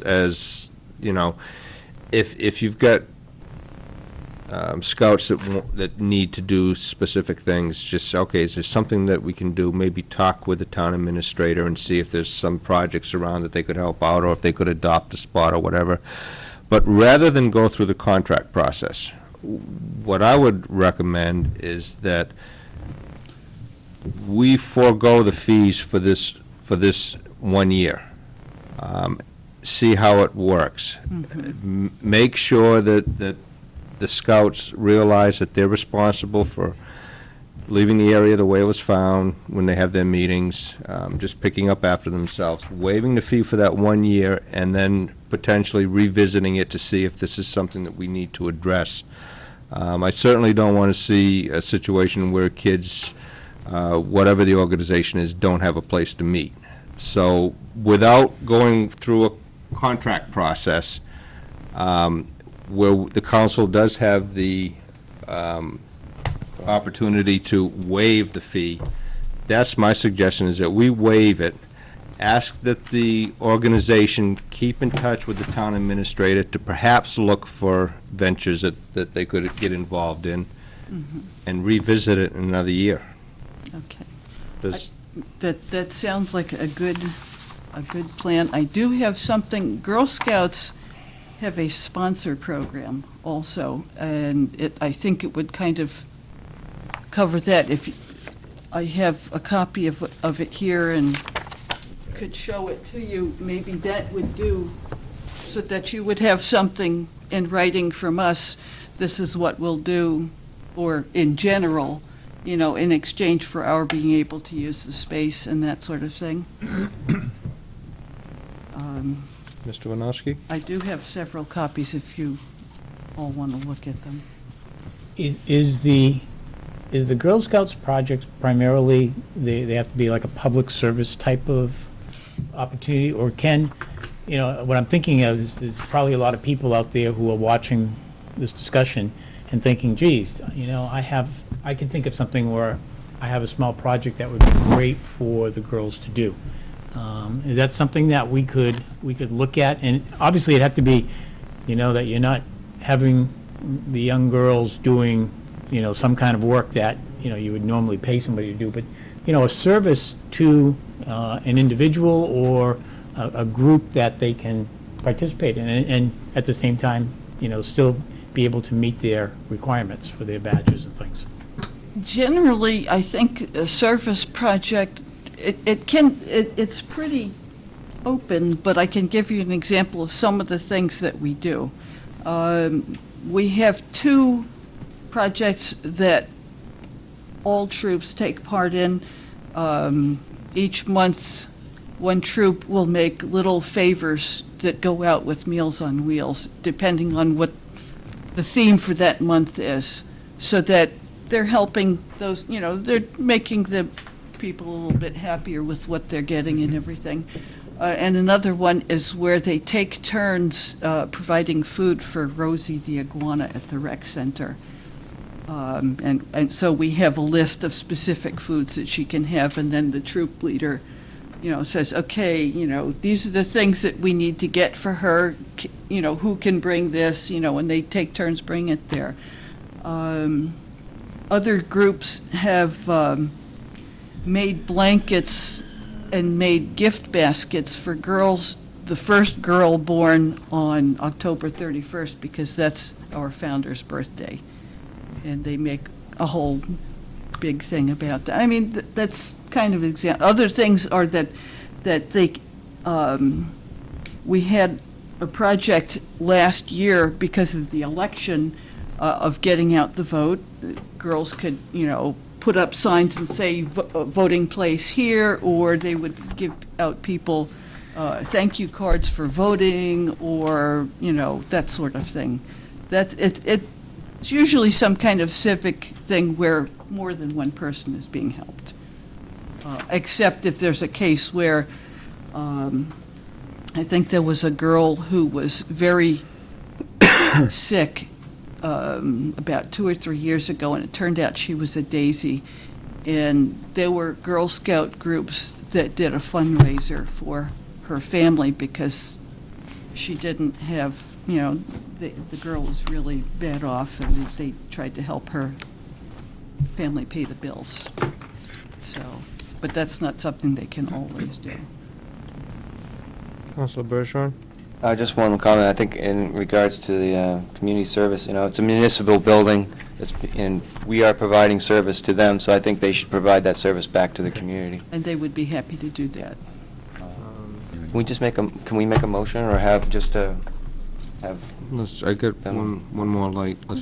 Councilor Quox? Would they still have to sign in order to protect the town about the, not holding the town responsible under the insurance portion, and show proof of insurance? Yes. We would have to That send would a be done. certificate of insurance. Okay. That can be done. And we're not, I'm not sure the process we use to facilitate this application. If we say somebody doesn't have to fill the application, are we legal doing that? because it's just, we have the authority as a I think we'd council to do probably that. still want them to fill out the application. We'd just, in essence, be waiving the fee. Okay. I think that would be the only thing Okay, we'd be super. doing. In the proposed date, just put. You know, like the date of application, we can, or, which I'm assuming is sort of how long it is. Be we a can- calendar year. Date of proposed use, you just put Calendar various year. throughout the calendar year, whatever. Calendar year. you know. Beautiful, Councilor Bergeron, great. you wanted to make a suggestion on how to proceed with this? No, just have the Girl Scouts interact with Mr. Warnowski, fill out the proper forms, come up with an area that they're agreeable on maintaining, or whatever you want, you deem acceptable to the town, and just move forward, Okay. and then we'll waive the fee. Is that good for the council? Yep. Second. Well, just, I mean, it's, It's fine. I think we're just basically in agreement that we will waive the fee Yes. for the Girl Scouts. Okay. So I would ask you to get the form filled out and stay in touch with Administrator Winowski, and just, if there's anything that, you know, he can think of or you can think of that the organization can do, let's move forward with it, and payback will be that way, I guess. Okay. All right? All right, thank you. Thank you. Thank you for waiting.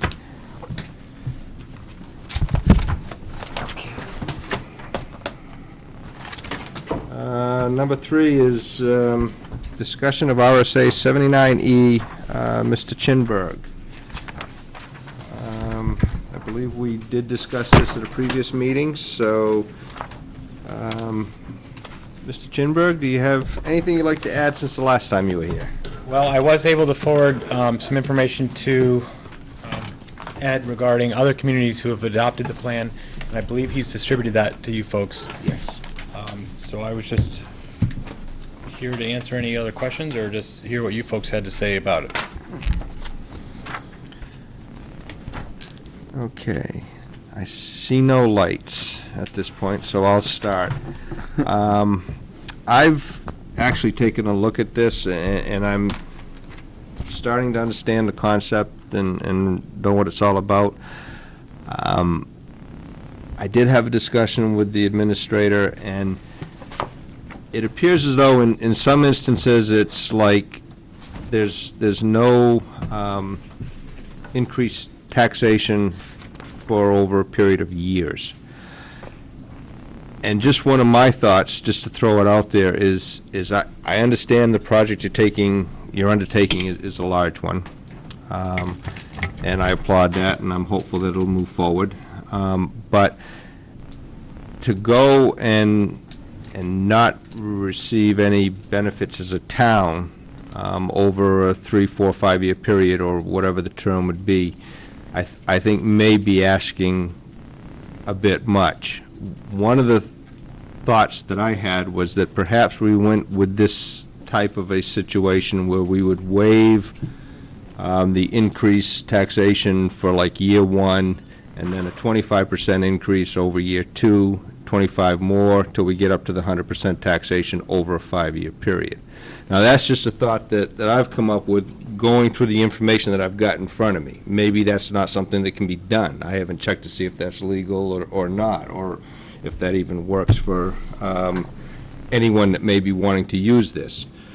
But to get the conversation rolling, that's where my thought process was on this initially. So, Councilor Kwok, Councilor Bottom. I don't have a problem in concept with this, but in this particular project, with Mr. Chinberg, I'm on the planning board. The planning board approved a special permit, and one of the parts of the special permit was that there's no adverse financial impact to the town. If this were granted in this case, in my opinion, it would make the special permit null and void. I mean, how do you balance the two? Because, you know, everything is based on finances. The special permit, the increase in value is used to offset the additional services or whatever. But if this was granted, then in that case, it would be a negative to the town, yes? Well, I'm not sure how you'd measure that. I think you would, based on how we determined the formulaic result of the fiscal impact analysis. So in those initial couple of years, obviously, the concept of this thing, and again, I have a specific project in mind, but the concept is in general to provide a tool to help projects get done that are going to be difficult to get done otherwise. So I don't think it renders a special use permit null and void, because the special use permit considers what is the project going to be upon full stabilization. So if that happens in 5 years rather than 1 or 2 years, you could do an analysis that would say, okay, this thing becomes a positive benefit, over the long term. It's going to be a huge positive benefit. In the first couple of years, it would be flat, and then it would grow. So I'm quite sure that that's something you can overcome. And again, regarding the chairman's idea, which is creative, I think that, and I don't know the ins and outs of the RSA as far as what is legal, but I think if the town adopts the statute, you're not bound to any project at all, and it just means that you then could entertain requests for it. So if you adopted it and I came in here, and I believe that there's flexibility in the statute, it doesn't say that, it just gives the town power to grant these exceptions for up to 100% of the increase for up to 5 years. So I believe that if you adopted it, and then I came before you with an application, you could say, hey, what do you think of this idea? And, for my particular one, I could say that I know that right now the challenge in getting something financed, the construction phase is the riskiest phase. And so the banks are looking for anything that would help your pro forma during that high-risk phase, and that's typically a 2-year stabilization. So you build for a year, you lease, and you try to get stabilized within 2 years. So most construction loans are set up for 24 months.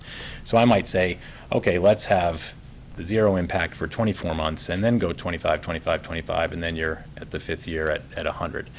But that's just a conversation that could be on a case-by-case by any applicant, should you adopt the RSA. Mr. Manosky?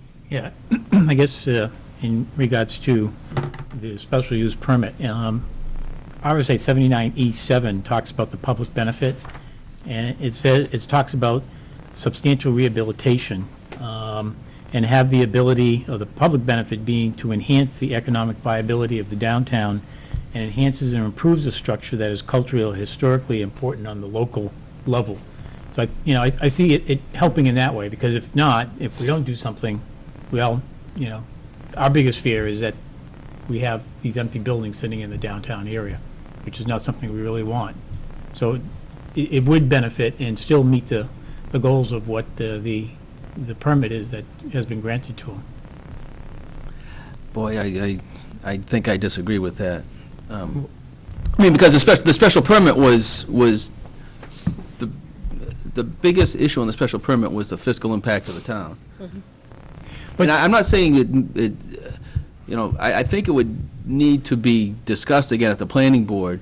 And if the planning board voted that, granting this, it changes the finances of the project for the town. If the planning board is fine with that, that's a different story. But the planning board approved a special permit based on a set of circumstances that they were going to be paying taxes on an assessed value. And if that changes, I think that needs to be discussed at the planning board. And I'm not saying the planning board should deny it, I'm just saying that I think it needs to be looked at again. It's not, because at the current time, if you recall, the NCDC, who owns those buildings, pays a payment in lieu of taxes. And I don't remember what it was, but the council, we changed it recently. And when Mr. Chimberg is in control of those, he's going to be paying the tax rate for those buildings.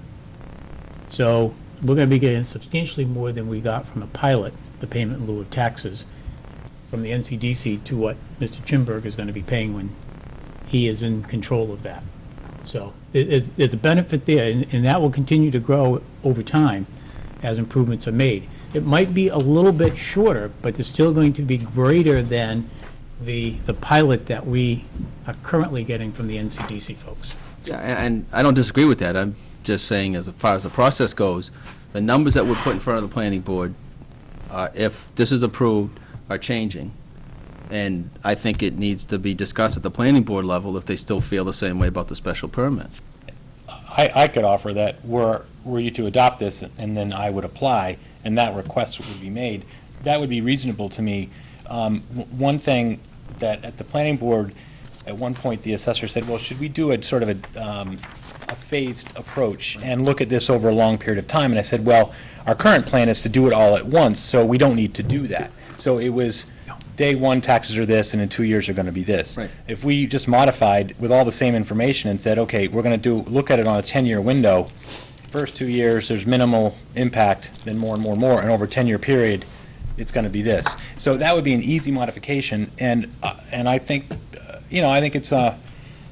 I think the planning board would look at that, and had I presented a 10-year look at the time, it still would have shown positive, and I don't think that's overly burdensome to me as an applicant.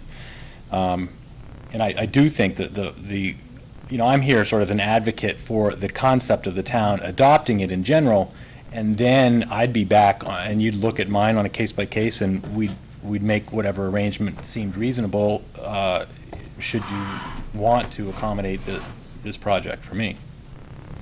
Councilor Quox? Yep. I would like to do what Councilor Boderman brought to our attention, is maybe get a copy of the special permit from the planning board to see what conditions were in there regarding the financial impact to the town. And also, in doing something like this, are you looking for a tax break on the buildings from day one as to what's there now, what you might be leasing out, or just, I might be comfortable doing it on just the improvements, not what's existing, not what's there now. Yeah, and that's something that we could clarify, because right now, that payment in lieu of taxes is quite a small number that you made with the NCDC. As soon as I owned it, you would assess those at what they're worth, and I'd be paying property taxes even when they're empty. But I'd also like to tie it into any agreement we make under 79E with the parking lot properties that were negotiated with Mr. Chinberg. I don't want to see those developed and profits made off that and nothing happening to the mills. I'd like to see development and tangent to go at the same time. I'd want some type of guarantee on how the parking lots are going to be developed. And I'm wondering, Mr. Chinberg, do you plan on asking for a waiver on impact fees as well? I don't know yet. Because that's something, that's close to $600,000. I think that's a planning board issue, I know that's though. planning board, but But Counselor, that's not what we're here to discuss this evening. I know, but it Counselor Dickens. should affect every decision. Well, like I said, we're here to discuss whether or not we should adopt RSA 69E, not whether or not, if we accept it, whether or not we accept his application. Those are two separate issues. And I think it can help move it along, because that's a whole host of other issues, and a lot of stuff can be answered along the way. The question is whether or not we want to adopt 79E. Then the question I have within 79E is, do we have the ability of saying, all right, since we're not going to increase your tax rate on the addition of the value of your property for the first, say, 4 years, or whatever we come up with, are we able to, after that time period, if we phase it in, recoup, say, the money we lost? No. So we're flat out, because that's the hard sell to the people in this town, is whether or not we actually will have a dollar value there, basically, on every applicant after the fact.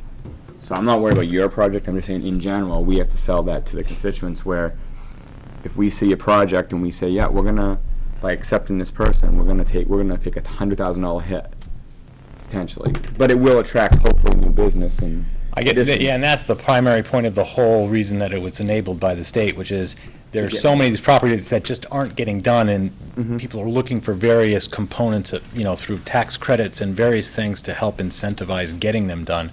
So you're right, it is, but as Ed said last time we met, if nothing gets adopted and no development occurs, you're not getting that increase anyway. And I So, agree 100%. Yeah. So I guess the key is to make sure we separate your project from this discussion, because they truly are two separate things at this point.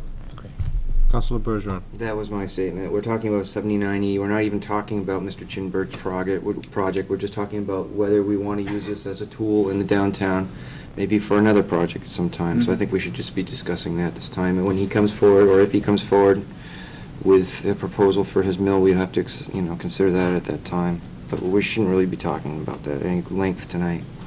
Mr. Winowski, you're good? Councilor Boderman?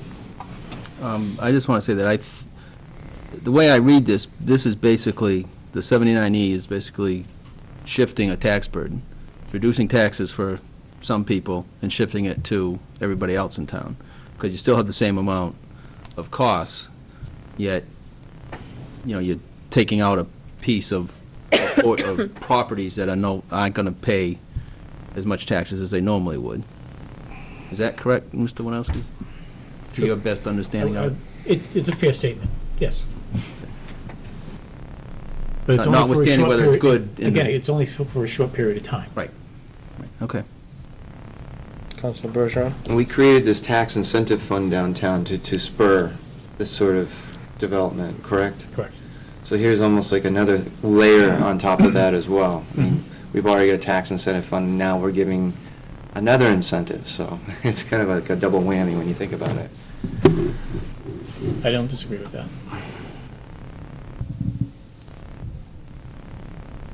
But if I may, I think that one of the things the council has talked about on different occasions is, there's a short-term benefit that we can reap, or there's a long-term benefit. And I think that a lot of times the council has talked about the greater opportunity to this entire community is the long run, is what are we going to be getting in all of the years, ahead of us, that, those who are going to move in here and those who are going to, continue here are going to reap that benefit over the long term. You look at the value that happened from the Bryant Rock. I wasn't here during that period of time, but, it just reaped enough money to more than, and a greater positive benefit to this community than anybody even managed. So I think that's a long-term benefit that's going to continue to benefit this community, which is exactly what this project is going to do, even though it may have some short-term, holdback. It's still going to be a benefit. And also, more importantly, as the purpose of the meeting is to talk about adopting this or considering it, is in the downtown, there are a lot of opportunities for other businesses to utilize this to make enhancements to their property to turn what might be a residential area into a commercial first floor, which is more desirable because that means there's another person who potentially could open a business in the downtown that, this might help them do that. So.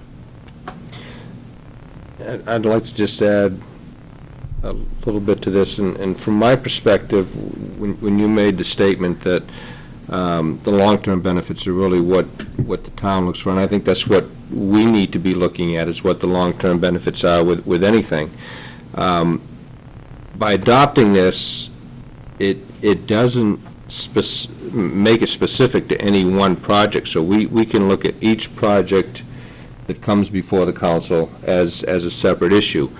But the thing to keep in mind is, had the town not had the foresight to allow the Bryant Rock situation to go the way it was, we wouldn't be seeing, and actually, we're still not seeing the benefits of that in the tax base, because we're still capturing a lot of that to pay off debts and things of that nature. So, you don't necessarily make that dollar today, but 5 years from now, that dollar's making you 10. So you do eventually catch up. And it is a case-by-case situation, so it's not we're looking at the Bryant Rock situation, or we're looking at the Rivermore, or we're looking at the Mills. We're looking at the person that just redid their whole storefront down on Main Street to see if they can get helped on something like this, or if another major project comes in. If somebody wants to take the property down by the waterfront and do something there, we're looking at that as a separate issue. So, I think what we need to do is focus more on 79E and not on what project it's going to affect as a council. So, Councilor Bergeron. Well, just one last thing in this fact sheet, it did say, the temporary tax relief, if granted, would consist of a finite period of time during which the property tax on the structure would not increase as a result of its substantial rehabilitation.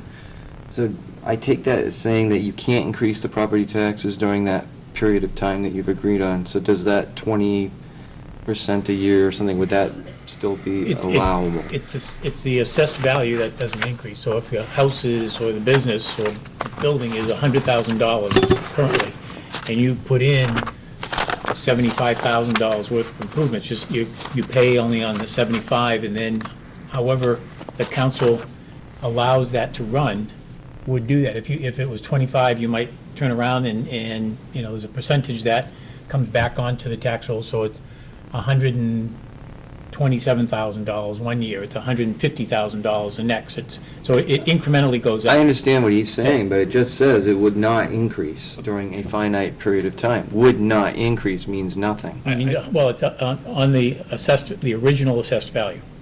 Yeah, I think that what you're suggesting is that the law makes it seem like you can't do this deal where you pay 25% increments. Exactly. But I don't see any reason you couldn't have a private arrangement where, let's say the law did say that, your tax bill has to stay the same for the period that you determine. You could have just a private agreement that say a payment in lieu of taxes in addition to your baseline. But I really imagine that was set up to say that you could set up a rule where you wouldn't have to pay any increase for 4 years. I don't think that it prohibits the applicant and the town from paying more than that minimum amount. I just can't imagine that would be a prohibition by state law. If I could just say one more thing, just in general about the value. The hard thing in a fiscal impact analysis in anyone, it's very black and white, and you're saying, okay, are you going to have more police calls or more fire calls? Are you going to put more kids in the school? It doesn't measure the intangible effect of downtown revitalization, which is just more people in your downtown, a better bustle, a nicer place to live, more revenue to the merchants in the downtown. There's these intangibles that you cannot measure. And so anybody who's paying $10,000 a year in taxes now that takes advantage of this thing is going to keep paying $10,000 a year for the next 4 years, and then they'll pay $20,000 a year.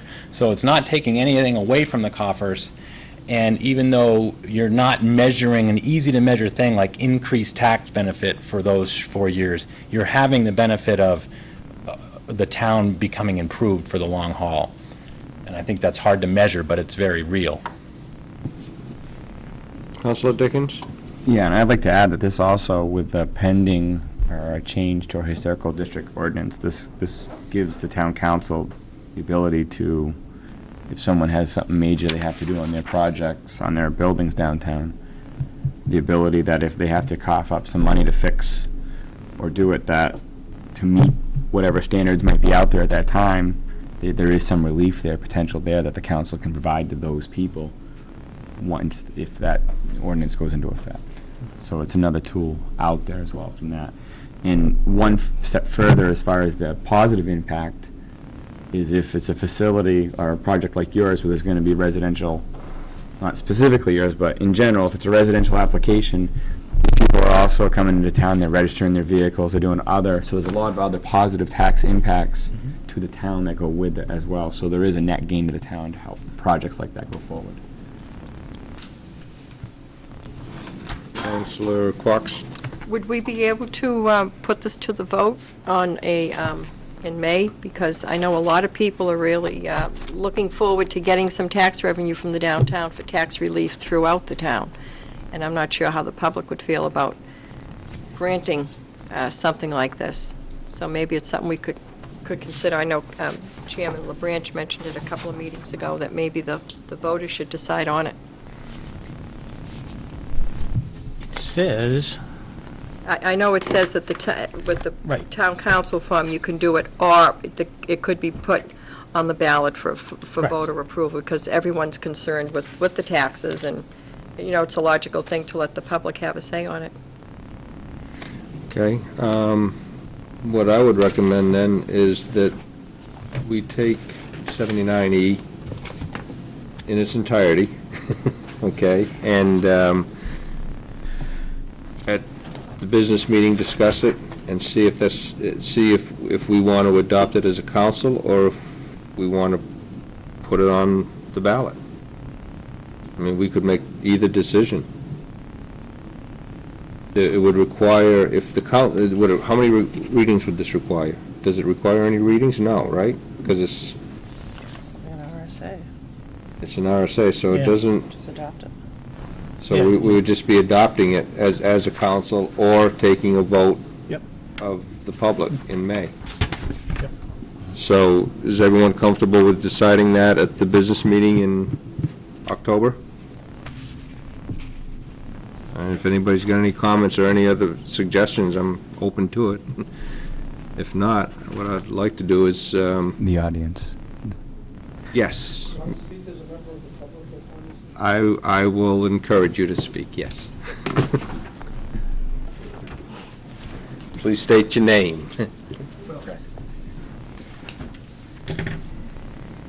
Good evening, Mr. Chairman, members of the council. I'm Dennis Abbott, 199 Ash Swamp Road, and it's seldom that I go to a meeting and sit for 2 hours and not say anything, so that's not really why I'm standing up, but I'm not familiar entirely with RSA 79A, but I know as a citizen, I'd like to state that I want to see the mills developed. I know that we're getting no income from the mills. I know that my brother-in-law has been heating the mills, taking care of the heating all winter, and expending vast amounts of money to keep that place heated. I know that the mills is going to be the foundation of a new Newmarket. It is going to change the downtown and change this town dramatically. And I don't know what your decision will be, and you do have a difficult decision in deciding about increasing the tax rate or looking at it. But I think that looking at things, but you should look at things like, I forgot who said it, but you really need to look at things long-term. You know, we're getting nothing now. And if Mr. Chinberg left town right now, which I don't expect him to do, the mills are deteriorating. There's no question about it. And we could conceivably be faced with a demolition project if we don't proceed with some sort of a project. And this has been going on for a long time. So is a bird in the hand worth two in the bush? I think that we should be looking at coming to a good agreement with Mr. Chinberg to get him going. You know, a lot of people want to see things going there. And we talk about the tax rate. A lot of us are paying excessive taxes. And we don't like our tax bills. But I don't see that right now that the mill collecting X number of dollars from them a year from now or 2 years from now is going to affect my tax bill any significant amount. It's not going to affect it at all if you base how much he is going to end up paying versus what is required to run this town. You know, it was interesting, you know, how we can throw around money, deviating a little bit, when Jim Hilton was in here, and, you know, just very matter-of-factly, you know, I've got about $800,000 to spend here. Let's go out and spend some money on lights and whatever. You know, we've got to be careful how we spend our money. But let's move along with the mill project. Do your best in getting this off the ground. Help Mr. Chinberg to get going. He's been waiting, I think, a long time. I'd like to see him started down there. And I thank you for your indulgence.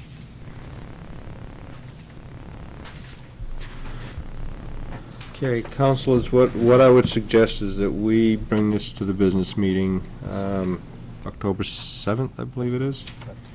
And at that point, I would be more than willing to open it up for public comment, even though it's not a public hearing, just to get the feedback from anyone that may want to be here to say yay or nay, or help this council make a decision on what we do with it. Do we pass it, or do we let the voters decide on it? Or do we say yay or nay, or do we let the voters say yay or nay?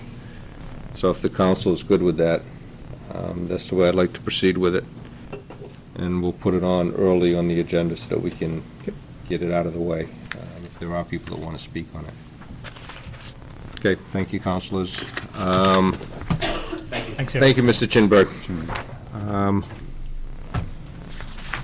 I know we've got at least a couple more things. Does the council want to take a quick 5-minute break? Do we need to, or do we want to get these Dawn and Mr. Abbott out of here? They've been waiting a long time. Okay. Number 4, draft of red flag rules, Don Parnell, Finance Director.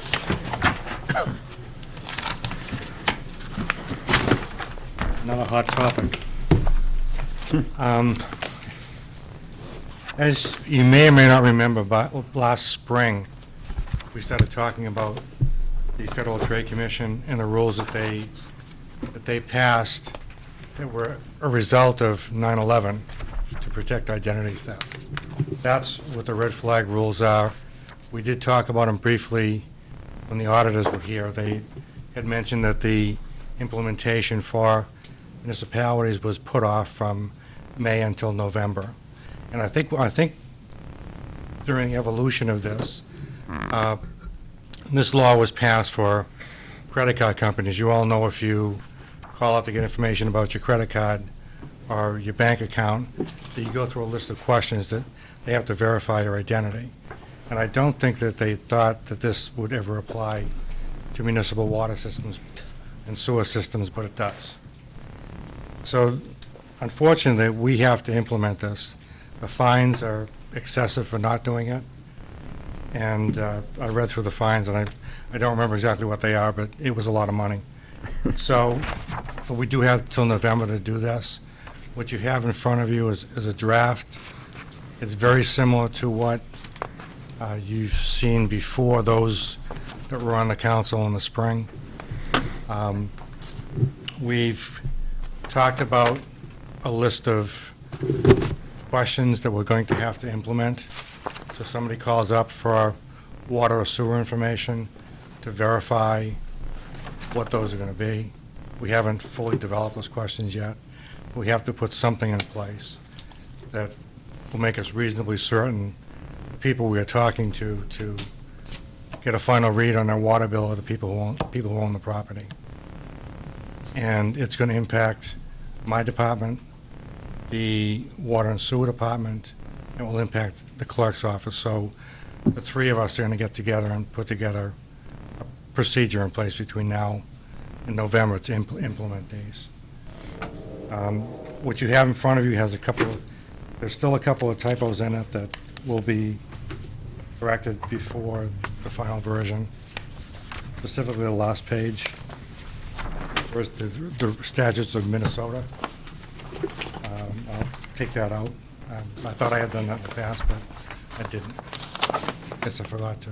So happy to get the extra time to not have to work with this, that I forgot to do that. Do you have any questions on?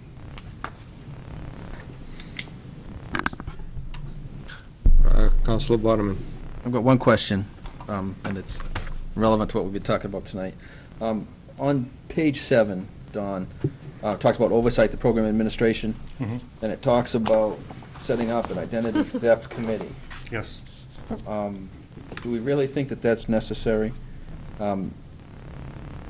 It sounds like it's going to be you and people from the water and sewer department, but does it really need to be a committee, I guess is my only question. I mean, the committee can be the three of us.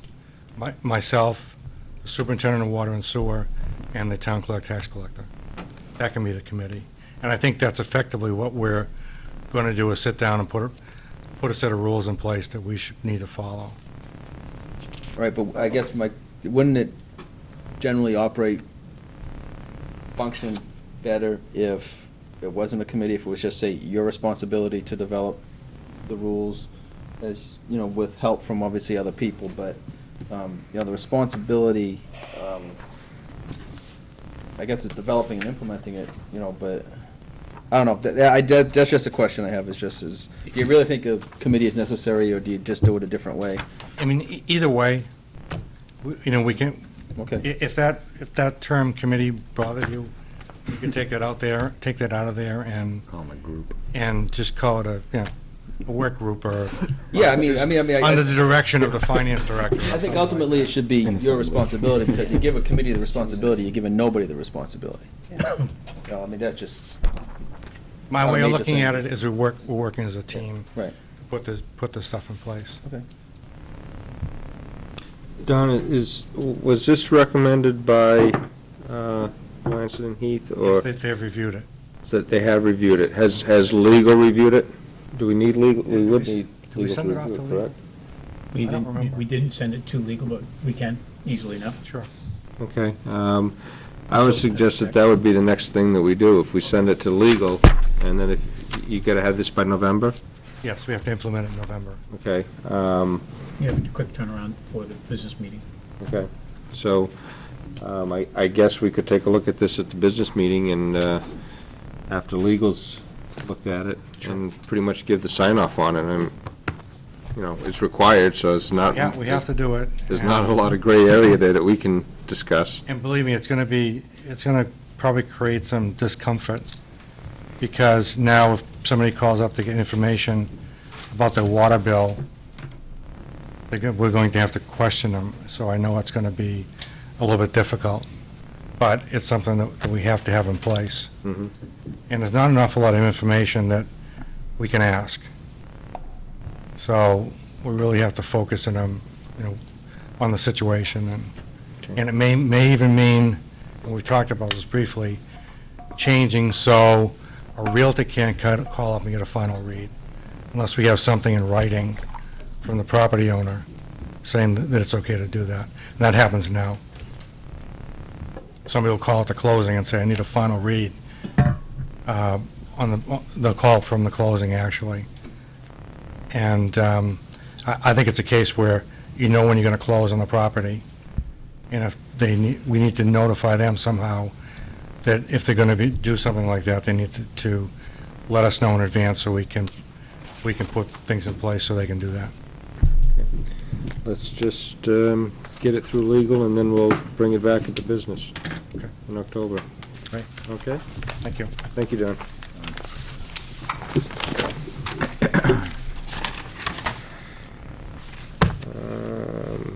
Discussion of boat ramp, which I believe is what Representative Abbott may be here for, or is he going to discuss it, or is Rick going to Well, discuss it? Rick is going to start off the Okay. discussion.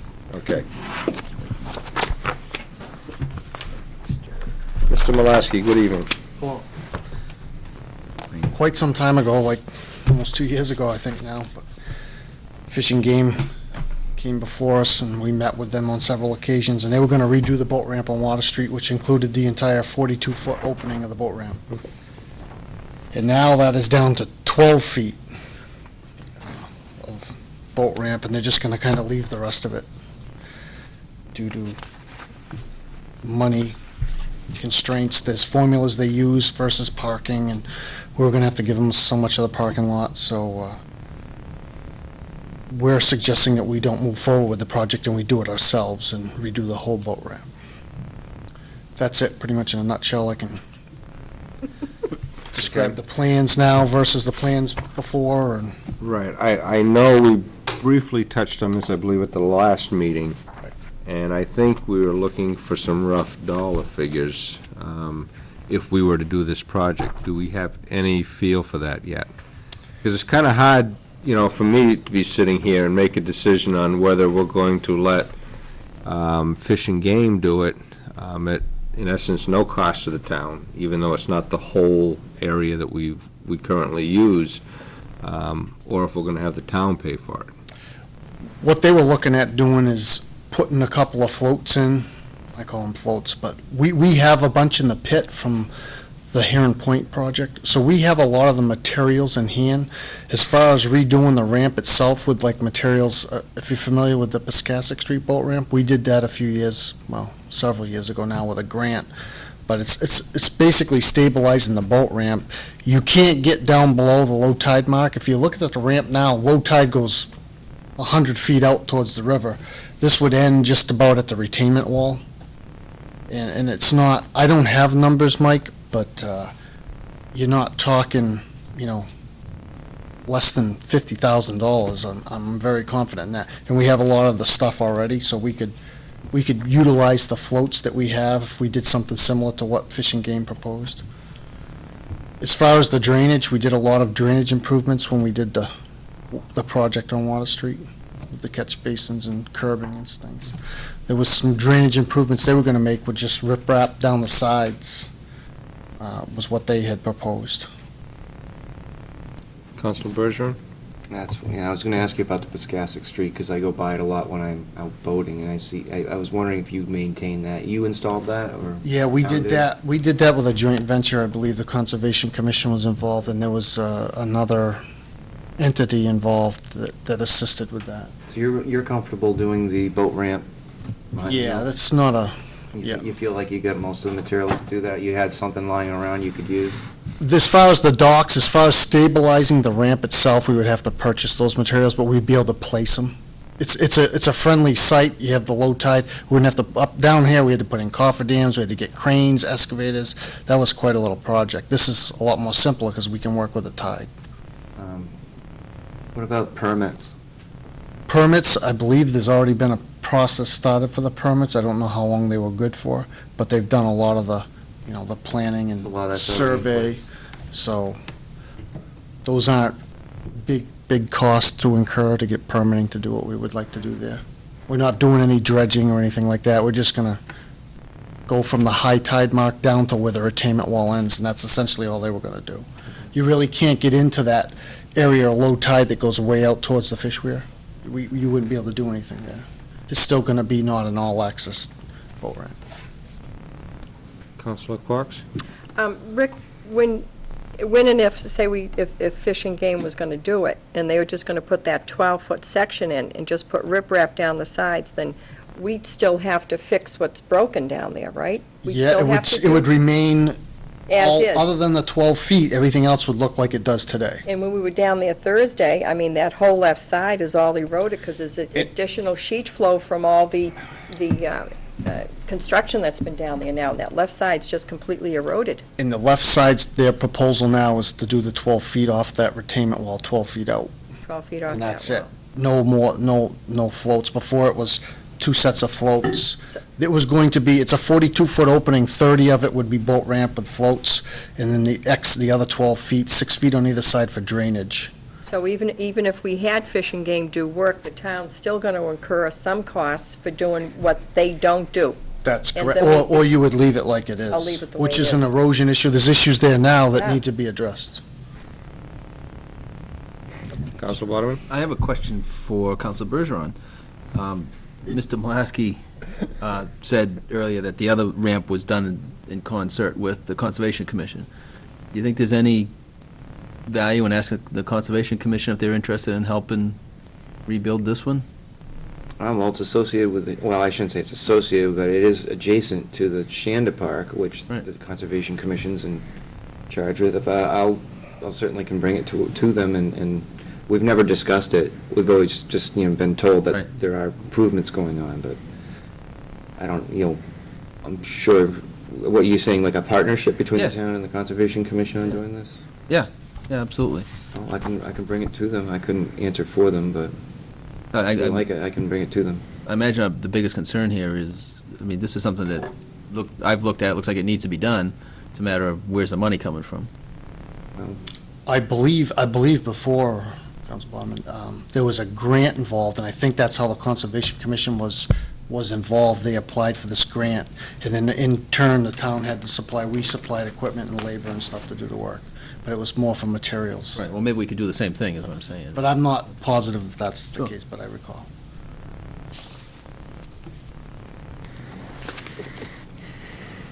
Okay, there's no other lights.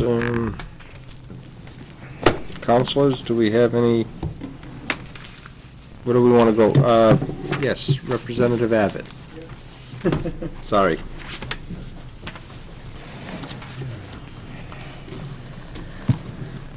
Thank you again. Again, I'm Representative Dennis Abbott at this point in time. Ed, the town administrator, I should say, called me in, asked me to come in last week and discuss this issue regarding where we were with the boat ramp and possibly what we should be doing. And you can look at it from 2 points of views. But first of all, I think we should be clear that when this discussion started 2 years ago, I don't think that Fish and Game promised anybody what they were going to do at that point in time, because there are requirements that have to be met before that they can do anything. And as you know, one of the issues that you got involved in, which ends up on paper reducing the size of the boat ramp, is the fact that you don't have the parking places. Fish and Game has requirements to go by because they use both federal and state monies to do boat accesses. As an example, if they were to come to Newmarket and put in any kind of boat access and we had one parking spot, that wouldn't be a good use of the public's money. So they're where they are because of where we are, essentially, in Newmarket as regards the parking places. They'd like to build us a dual boat ramp. I mean, if they were able to use the monies. In fact, and also, as they use the monies, they have priorities of what projects that they work on, because around the state, there are a lot of places that want boat ramps, but it's interesting that here in Newmarket, converse to a lot of places, is we're welcoming a boat ramp. I don't know if you've read in the paper, I've been involved in it with the Lake Sunapee boat access. I mean, the people up there are fighting against public access like you wouldn't believe. And it's still going on. There's appeals to every permit that's been given, and they're still years away, and they've been working 19 years. The Fish and Game Department has to install public access at Lake Sunapee. People there with money do not want the public on that lake, plain and simple. And the state has owned that property, and Fish and Game has owned property for 19 years. And just now, we finally, I shouldn't say we finally, they finally have received all the permits, but they're under litigation. So here we are again, and as I told Ed, the advantages of us doing it ourselves is that we own it lock, stock, and barrel. You can worry about your parking places as you please, and you'll be all set. But the negative side of that is you're going to have to reach into your pocket for X number of dollars, and I just heard Rick say around $50,000. The director of Fish and Game was going to come with me tonight, but he called at 5:30 and said he was called away and he wouldn't be able to be here. But he's willing to sit down and talk to us, or Ed, or whomsoever was interested to talk. So as I told him, this is a little different than a normal access site that they would be constructing, because we already have the access site. This is really just an improvement. So I'm trying to sell the fact that maybe we could enter into some sort of a partnership with Fish and Game and whatever funds that they could render us with the parking permits that you've promised. Maybe we could find some sort of a middle ground, because it doesn't make sense down there. And he agrees with a 40-foot width that you end up with a, like a railroad track down into the water. I know if I was backing my trailer up, I much prefer having a much wider berth. And I also have questions personally about whether we need to put docks in there. That's tidal water, you're dealing with docks, and, that's on a personal note. I don't know how good of an idea that is. Another thing about, as far as us spending money, the town of Newmarket, like all other towns, derives money from boat registrations. I remember that 2 years or so ago, the town clerk was in here worried about the states had an effort to gain more of that boat registration money. And I think in other years, we get $4,000 or $5,000 from the people who register their boats in town, and we in turn have never given them anything back for them registering their boats. But again, Fish and Game is just doing their job, and going through the due process. And I know they've provided you folks with 2 different sets of plans, and it's an ongoing process. So I don't know which direction you want to go in, and that is a decision that you have to make. But there are pros and cons of doing it both ways. But I have as I spoke with the town administrator, I suggested that we get an estimate about what it would cost, and then you can make a decision if you want based on, financial situations, because there is advantages to, owning it yourself versus the state, the Fish and Game Department being custodians of it. Although we have 2 other state public access spots within a couple miles of us. We have Chapman's Landing on the Newfields Stratum line, and that just sits there, and it's used by many, and we also have another access point down on Adams Point. But saltwater access is something that most of the sportsmen and obviously boaters are very interested in and would like to see, and I would like to see that improved. And I think, it's doable, but my suggestion is that we should meet with Fish and Game one more time at least and see what we can do. I mean, the time of the year now, it's approaching October. You're not going to do anything, immediately, so maybe through the winter, or whatever you want to do, but I'd suggest that we continue the conversation. Any question? It's late. No, Thank you. No, I appreciate you, throwing that option out there, because I'm sitting here and I'm saying, initially, okay, maybe it is better for the town to go ahead and do this and own it, and not have to worry about X amount of spaces we have to supply to keep the arrangement going. But, I guess I also have a concern going through the budget process, knowing that we've cut budgets dramatically, especially when it comes to various departments, and I'm not so sure that the $50,000 or $40,000 or whatever the price may be to do this is actually available, or is something that I want to say is available.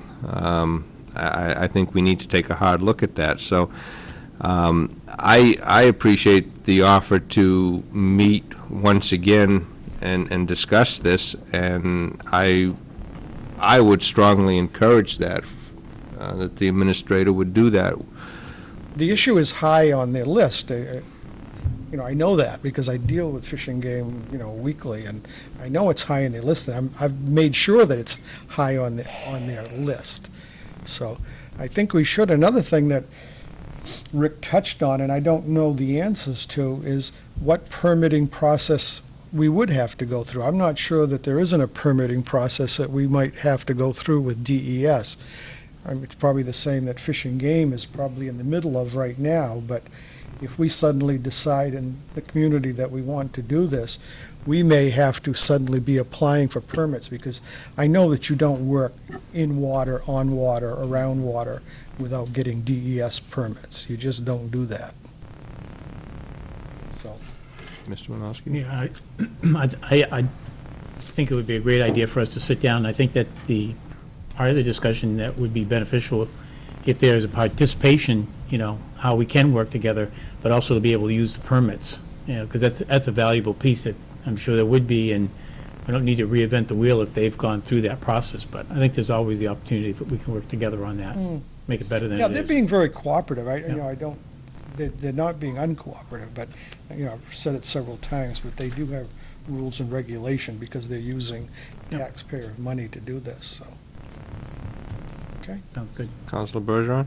Well, I think another piece of this is that we don't know what the number is that Rick would be discussing as far as a price. And I was wondering if Rick could maybe give us a better price, a more exact price on what we're actually talking about. Could you do some homework perhaps and give us a better number so we really know what we're talking about for a number? I mean, it could be anywhere from $5,000 to $50,000 to who knows what, depending on permits. So if we had a number at least, that would help with our negotiations maybe. And if I may add, just like you talked about the beef field work, when you go out and get an estimate, you really have to have something concrete. You have to have the plans to go out and do it, so you're comparing apples and apples and oranges and oranges. Well, I think that following the original plan that the Fish and Game gave us with the center dock system, because I do think docks are important. There's a lot of kayaking out there now, and I think docking is good for that sort of activity. But anyways, using a double ramp with a center dock or whatever you think you could come up with pieces and parts that we have lying around. I think a hard, fast number is helpful when we don't know what it's going to cost. So get a number. Thank you. Thank you, Representative Abbott. Thank you.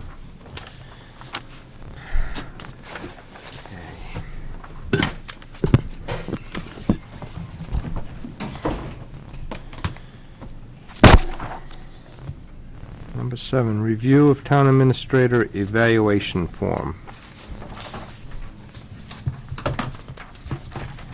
And I'll open it up for any and all discussion at this point.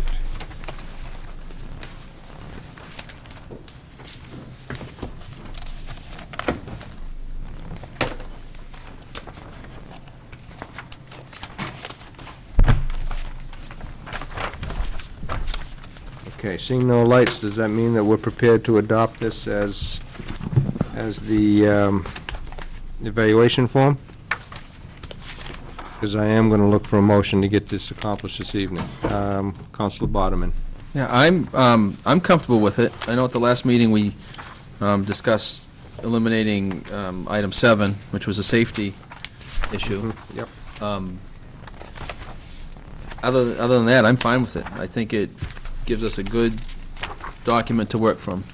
It'll be very clear as to what the expectations are and what the evaluation is. I think that's what we're looking for. So if you want a motion, I'll make a motion.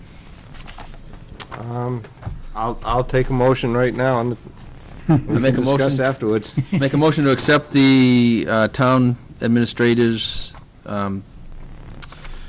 review evaluation program as compiled by Councilor Bergeron with the elimination of item 7, safety. I guess that's it. Second. Okay. And we have a second and discussion. Counselor Bergeron.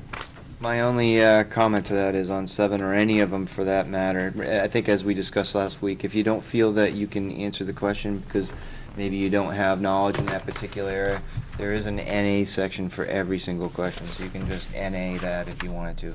But, you know, I certainly agree. I would NA that myself, but just thought I'd make that as a comment.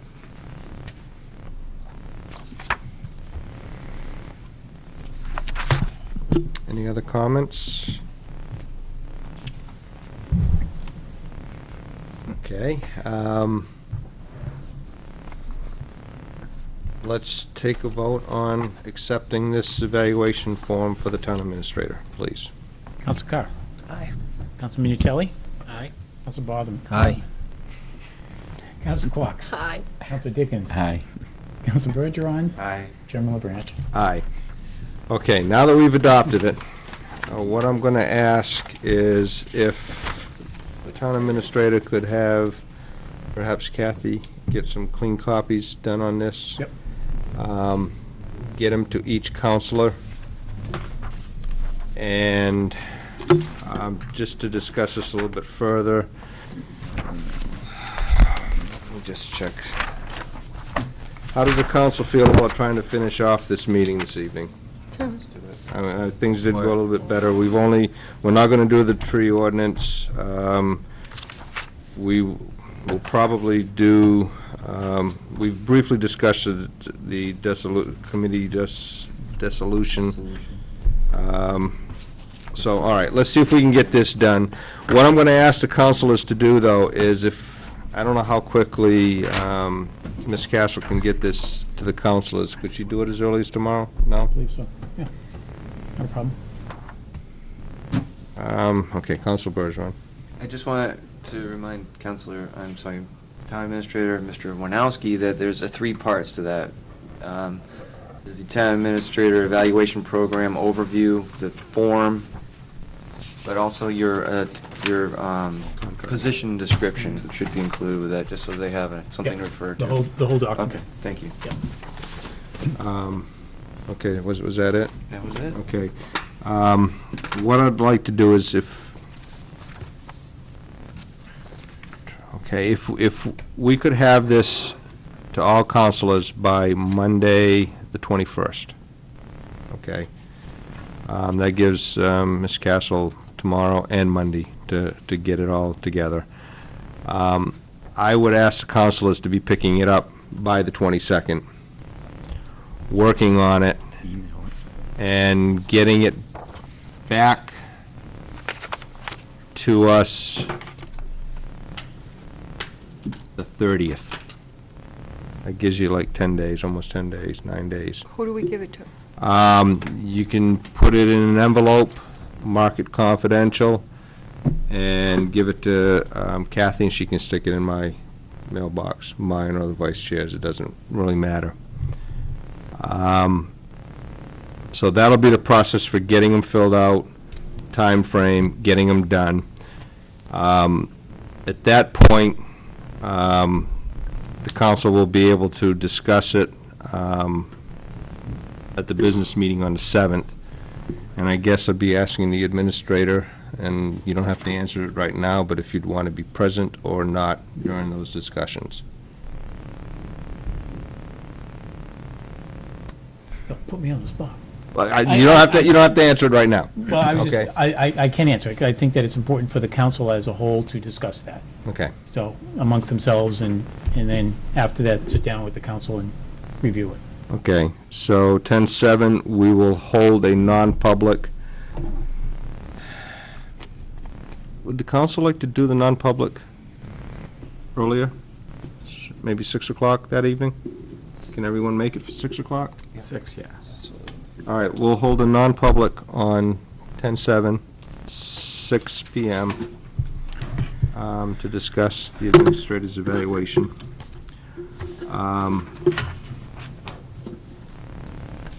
And at that point, hopefully by the following week, which would be the 14th, we could come to a solution with the town administrator. We can either meet as a complete council, if the council so chooses, or we can designate 1 or 2 people to meet with the administrator, or however. I would highly recommend that we do it as a council with the administrator present, and it would be his discretion to have it public or non-public. That would be my recommendation. And you can let us know later. So that would actually end up being a special meeting. Once again, we could probably do it at 6 o'clock and be out of here in no time. Is everyone good with that time frame? Okay. I don't see any lights, so let's move on. And I do want to especially thank Councilor Bergeron. I know you put a lot of work and effort into getting this stuff, getting it to us. It's taken us a while to finally get things together, but I do appreciate your efforts on this. Okay. Discussion on other committee dissolution. Everybody's. Yeah. I won't use that word. Okay. Removals, how about that? All right, I think actually Councilor Carr has been a strong advocate of this also. But I firmly believe that we have way too much. And we've all pretty much discussed the Channel 13 situation, Channel 13 committee and the franchise committee, which basically will probably be going away. I have a couple of other suggestions, and I think I did ask the council to come prepared to offer their opinions or their suggestions or ideas so we can discuss this and move forward with it.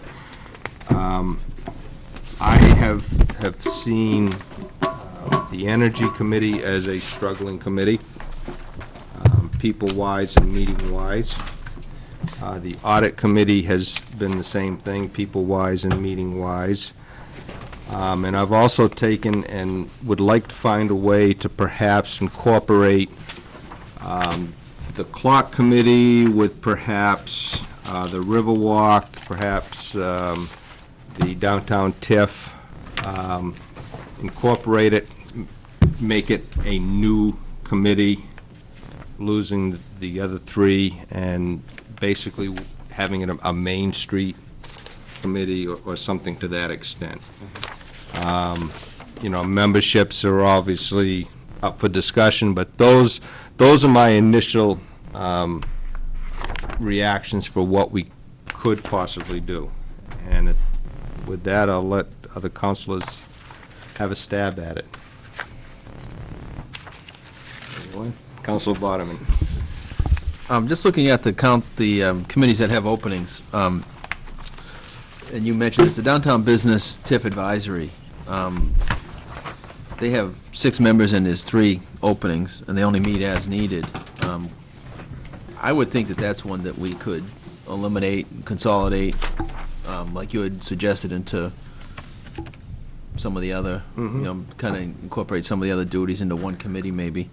But that one really jumped out at me as half the members, it's a vacant committee. So I don't know, but I would imagine they haven't met in a while. Which one's that? Downtown Business TIF Advisory. And at this point, I'm not so sure what they would, we've been talking, since I've been on the council, about when are we going to eliminate the TIF, or, be able to revert some of the money back to the taxpayers. It sounds to me like that might be something that's outlived its usefulness. And that's why I suggested, that's a committee that we still kind of need to hold on to until the TIF is gone away, correct? But if we incorporate, some other responsibilities or subcommittees with that organization, then perhaps it continues to go. They work on solutions for the town clock, which, is something that needs to be addressed. The Riverwalk, just all these things that we've talked about them tonight. We've talked about the Arbor Park, we've talked about the Riverwalk. There's other things with the possible development of the mills. This is a committee that can help oversee some of that stuff, come up with ideas for different things. And you could probably get a better interest if you've got people that, okay, I'm interested in the clock, but you know what? It is kind of interesting to talk about the Riverwalk too. So you're not doing just one thing, and you're meeting probably once a month to discuss business. So that's why I kind of grouped those together. I think it keeps the biggest committee, which is the Downtown TIF, together, but it also makes the other ones maybe a little more viable. Councilor Bergeron. No? No, from way back? I guess one thing I could say would be maybe the open space with conservation. Mm-hmm.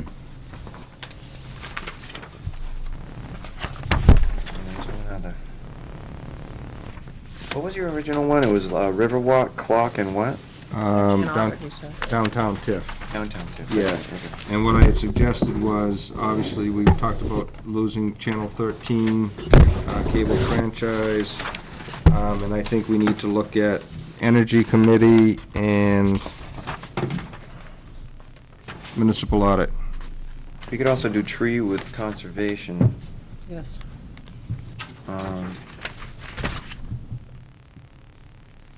Yeah. What about municipal audit? I recommend dissolving it. That's my thoughts, but, I mean, obviously, that's something that's gonna come to a vote.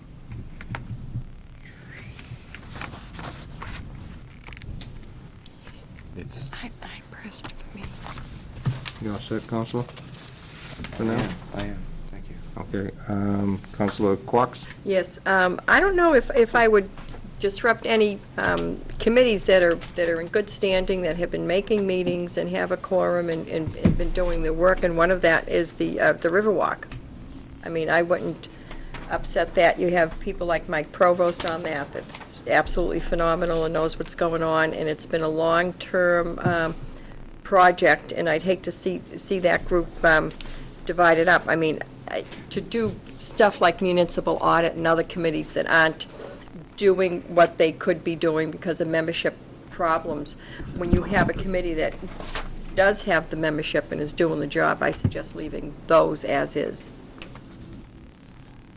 Okay, like I said, I wasn't suggesting dissolving it. I was, hopeful that with the, meshing them together, which would make, Clock would be I would think a good. I've gone to a lot of Riverwalk meetings, and it's pretty, they got a lot of work in front of them. It's very involved down there. Councilor Carr. I understand what you say about the Energy Committee, but getting rid of that bothers me, because I think that's one place that we might be able to save some money. And, you know, if it's absolutely impossible to get people to do the work, then that's it, but, To my knowledge, that is a committee of one right now. As of, there was supposed to have been a meeting, was it yesterday? Which got it kind of needs postponed. special expertise. Well, Or knowledge, or, the two people that are leaving, that have basically handed in their resignations, hasn't been formal, but they did basically say they were all done with it. One of them is actually his field, and energy and other solutions. is it a time constraint with them, or do you know, or is it? I guess I can't say. I haven't been on the committee since the new council was in, and I know they haven't met since that point. So it's been April since they met, I believe. Well, it may be that we just can't keep it, but I just, with all the things that we're going ahead spending money on, I'd rather have And somebody with some knowledge to. just to keep in mind also, as I said with one of the, it's been a long night, one of the other issues, you know, if we were going to dissolve or combine any of these, I would be more than happy to put it on an agenda and make sure that the people were aware and give them the opportunity to speak so that they could sway the council and say, yes, you know, okay, we haven't done that good a job at holding membership or conducting the meetings in the past, but, you know, give us 6 months to prove it, and I'm happy with doing that. Yeah, I think that's fair. You know, I think some of these committees just, you look at the membership, and it's not there. And I know one of the individuals from the Energy Committee said that, you know, maybe I'll find another committee that does seem to meet frequently. Now, there's several of them out there that meet once a month like they're supposed to, or twice a month like they're supposed to. So, you know, I'm just saying that this is something that I think we've discussed for probably 16 to 18 months. And it's finally coming to a point where we've got the opportunity to do it. And if we're going to do it, we should do it before we get into budget season, because then we'll be too busy dealing with that. Councilor Bergeron. Actually, I think I accidentally struck my button, but I'll say anything. the second time. I think sometimes it's good to kind of remix these things, because, you know, I don't know if sometimes they just kind of come to a halt because there's no new ideas, no new, you know, maybe by recombining and stirring them up a little bit, we might shake things loose a little bit, but, you know, things like the Energy Committee, I don't know who else you could really glom them on to, unfortunately. I do think that's a good thing right now in this particular time, but unfortunately, it just doesn't seem like we have anybody going on there. But how are we going to do this? So how are we going to actually just kill 3 or 4 of them altogether and recombine a few others, or? I think what's if the we can, suggestion to do? if we can come to a consensus of eliminating specific committees, like I think Channel 13 is probably one that, for the most part, after listening to Mr. Poulin tonight, we've decided that perhaps that could go. We'd say we're going to dissolve it. We're going to have the discussion on the October business meeting, and if anyone has any issues or concerns about it, they should show up then and try to convince the council. First step would be to take care of dissolving the ones that we don't think serve a purpose. Do you feel like we should have them come in and plead their case if anybody's left to come in and plead? I'd be or- I would encourage it. Or do you think we should just wait? Because, you know, the key thing here is at least when I went to the, as chair, I said that, you know, each councilor was going to take one committee. And, you know, because with what we've got to do as town councilors, one committee was enough. So some of these committees have lost the council rep, which has hurt their membership by one person, because basically the councilors tend to show up. So, you know, but we haven't seen the influx of applications from anyone looking to apply for any of these positions. You know, even the budget committee, you know, that's an elected position, and there's still several, what are, Two. okay, there's still 2 vacancies. So, Councilor Quox or Councilor Boderman? I was just going to make a suggestion, like you had said, that we put it on the next agenda, discussion about combining committees, eliminating/combining, and, for instance, we've talked about the Riverwalk Committee, see if a member or 2 from the Riverwalk Committee will come in and let us know whether they'd be willing to undertake the downtown business TIF advisory and the town clock, it's kind of part of, under the same umbrella. I mean, if the Riverwalk Committee comes in and says, we've got a handful with the Riverwalk, we're not interested in talking about anything else, then we'd take a different approach than trying to combine them. We'd have to probably eliminate ones that aren't being used, but I think we ought to get input from the committees as best we can. And in fact, if they don't show up, that says something in and of itself. Don't forget, they're all volunteer positions, so they're people that are volunteering their time, and, we all appreciate that, but you can't have committees with 5 or 6 people and have, 2 people show up and never be able to have meetings. You're just wasting your time. Right. And if I might, if you take a look at like the downtown TIF, okay, out of the 6 members, they need 3. Right. All right? So you take those 3, and if you were to combine them with the Riverwalk, what is the actual membership of that? 4, so now you're up to a 7-member board right there. Plus clock.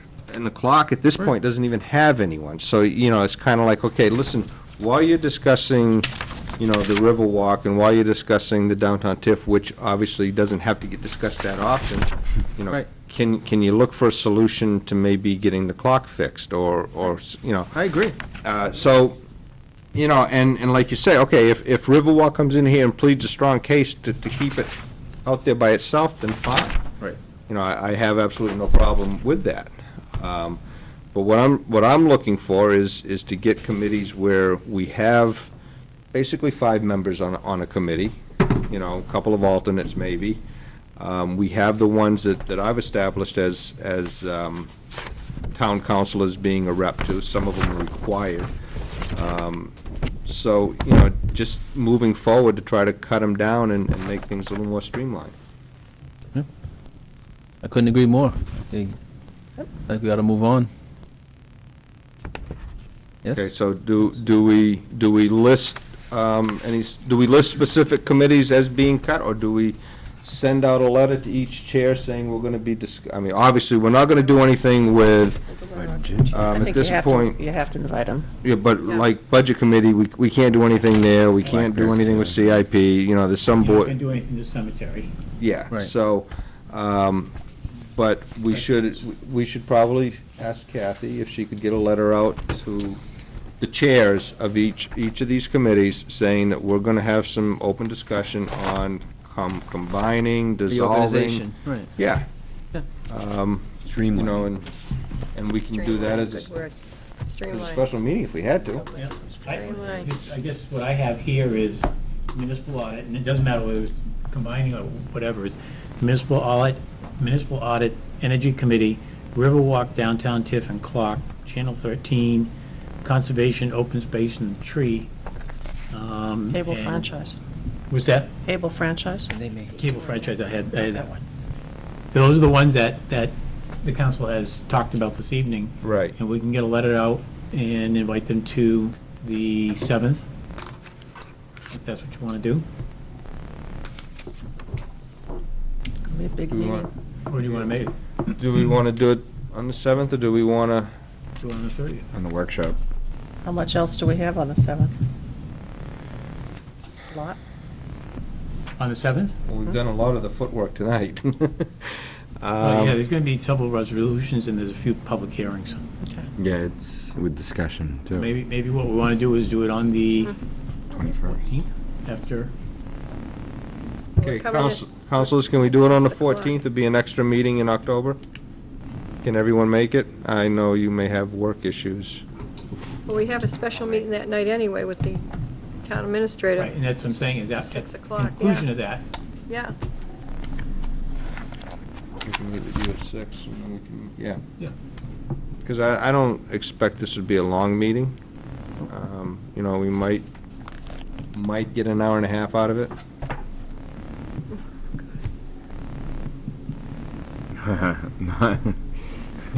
What? You really think that when people are pushing, like, there'll be some people who will be, you think so?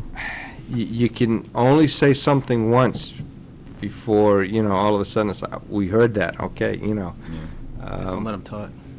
I'll let them talk, but, you know, don't can't just speak keep on that. repeating yourself. Yeah, why don't we do it on the 14th, right?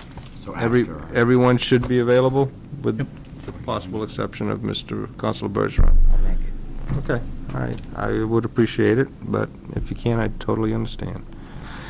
All right, so we know, and you will ask Kathy to please get Yep, those letters letter. out, if she Yep. can do it tomorrow. I know I've given her a couple of jobs to do, but I've been nice so far.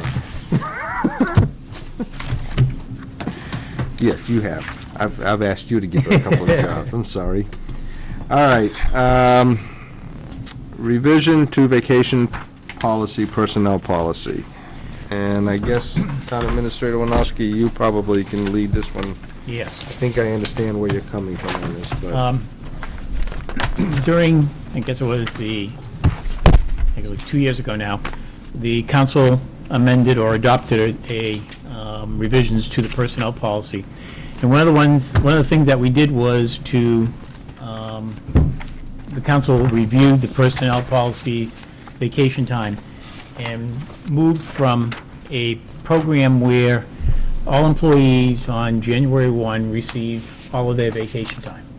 So if you, as an example, received either 2 weeks or you received 4 weeks of vacation, on January 1, you got those 2 or 4 weeks.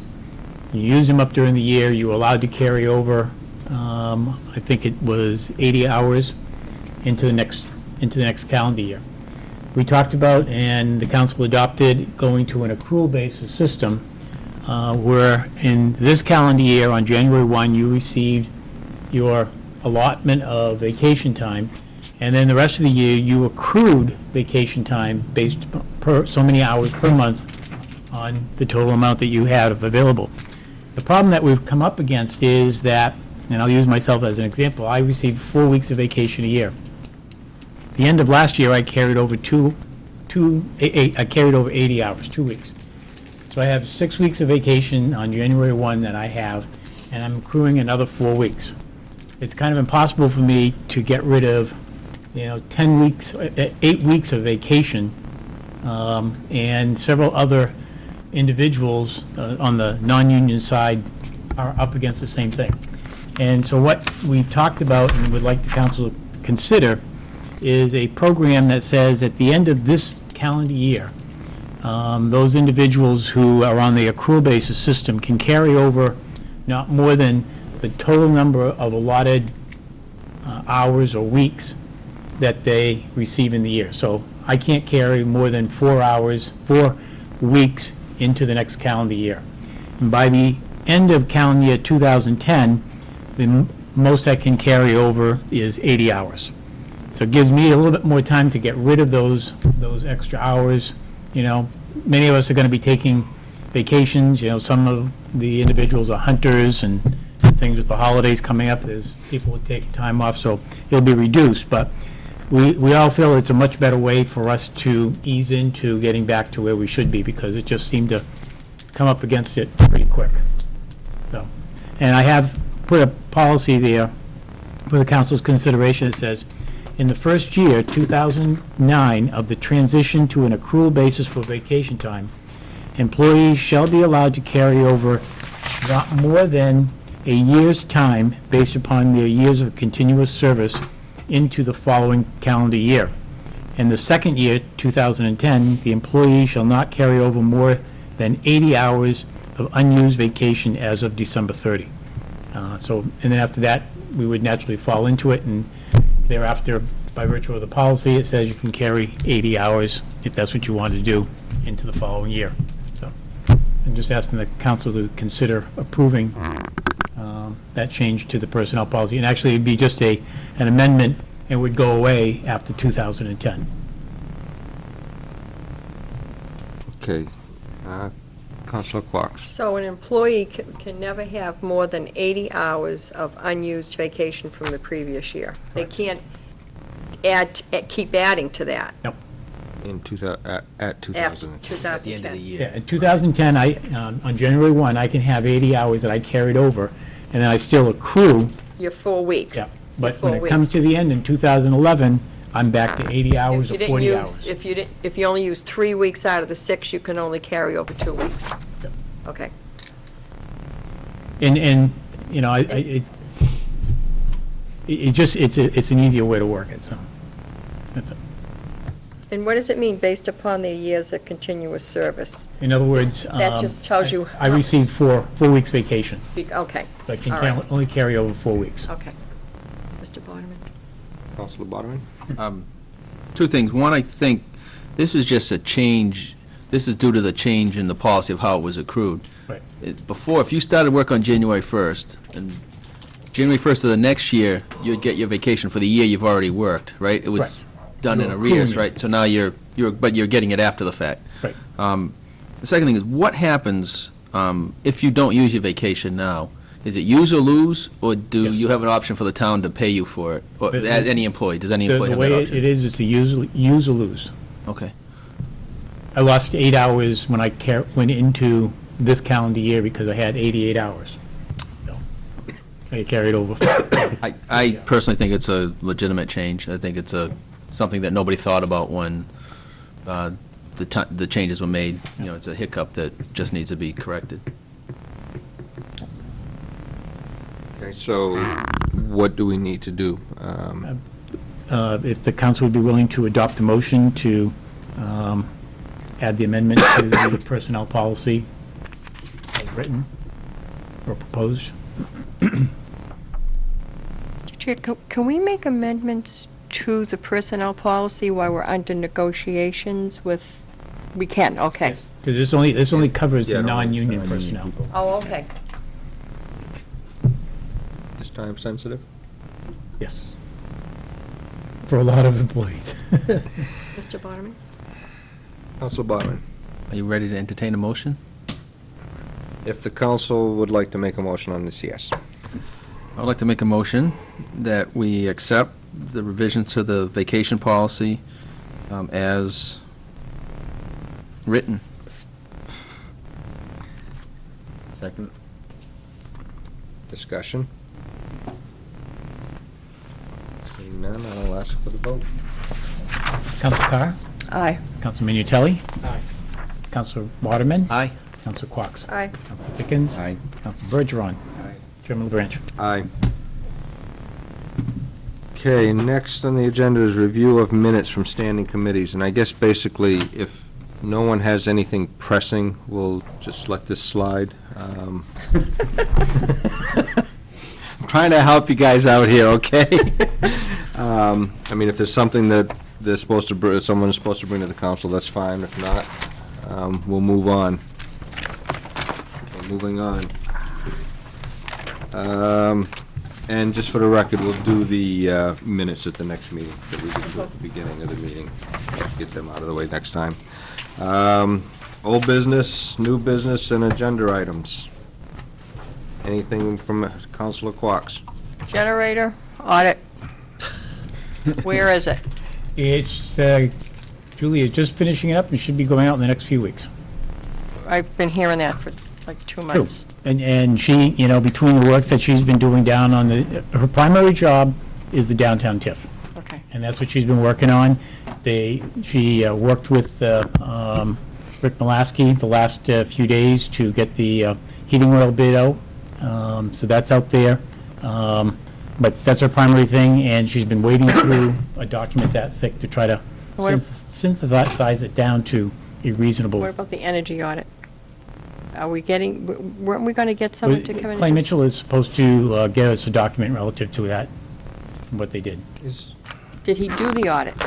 Yes, he went through with, in the building at the, there was an election that we had, I guess it was shortly after the the council's, No, was it Special the meeting for public the- hearing on the that was it, For the water?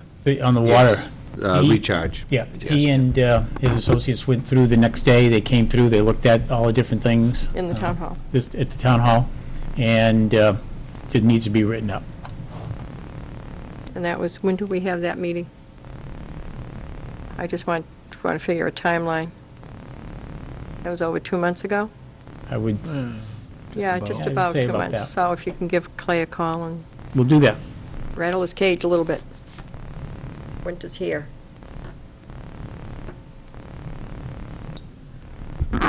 Anyone else?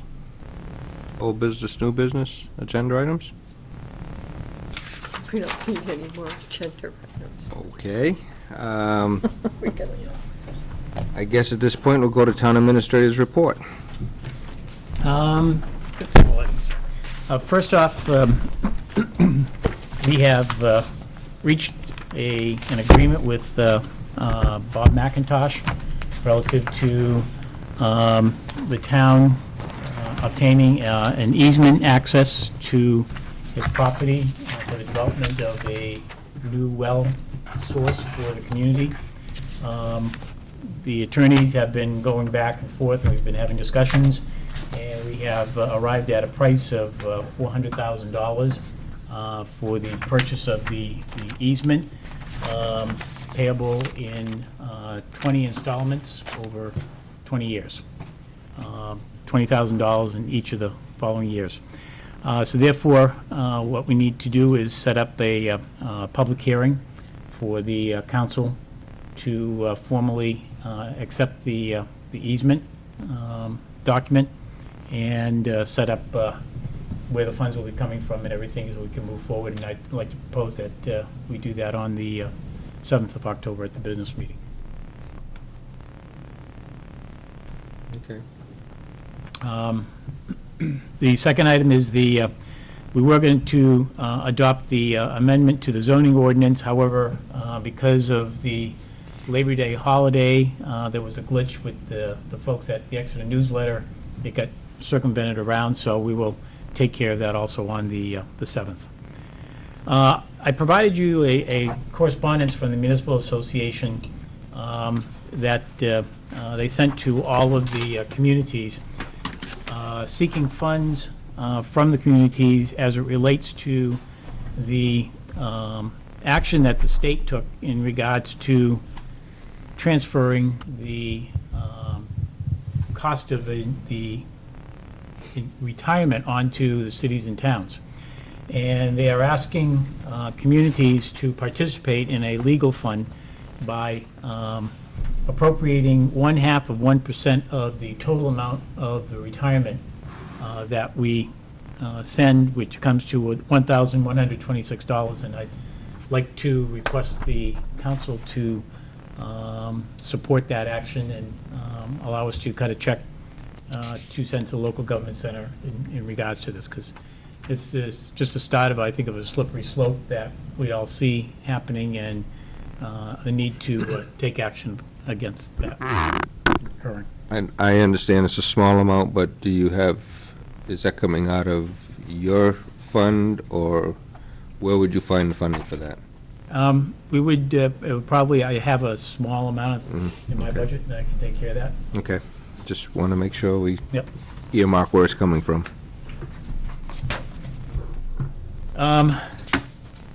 The work on the PSNH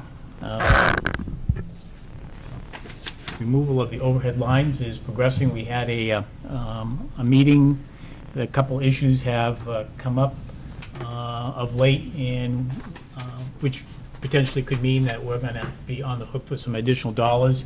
So we have asked Underwood Engineers to look at some paperwork that they've received and correspondence that they've had with the people at PSNH to make sure that changes that were made were approved by PSNH, or whether there's some mistake on our part during the construction process. So, but we had a good meeting. There was a lot of give and take back and forth on some of the issues that we see, but we all left saying, okay, we need to resolve this thing, and there's been emails going back and forth relative to the issue at this point. So we'll have more information on that fairly soon. It looks like the Verizon project, hopefully those people, Mr. Bergeron, is getting cell service in the town. If not, then there's a problem with your cell phone. I get great service till about 200 feet before my house, and it drops to nothing. 5 bars all the way down the street, and then bam, it just dies.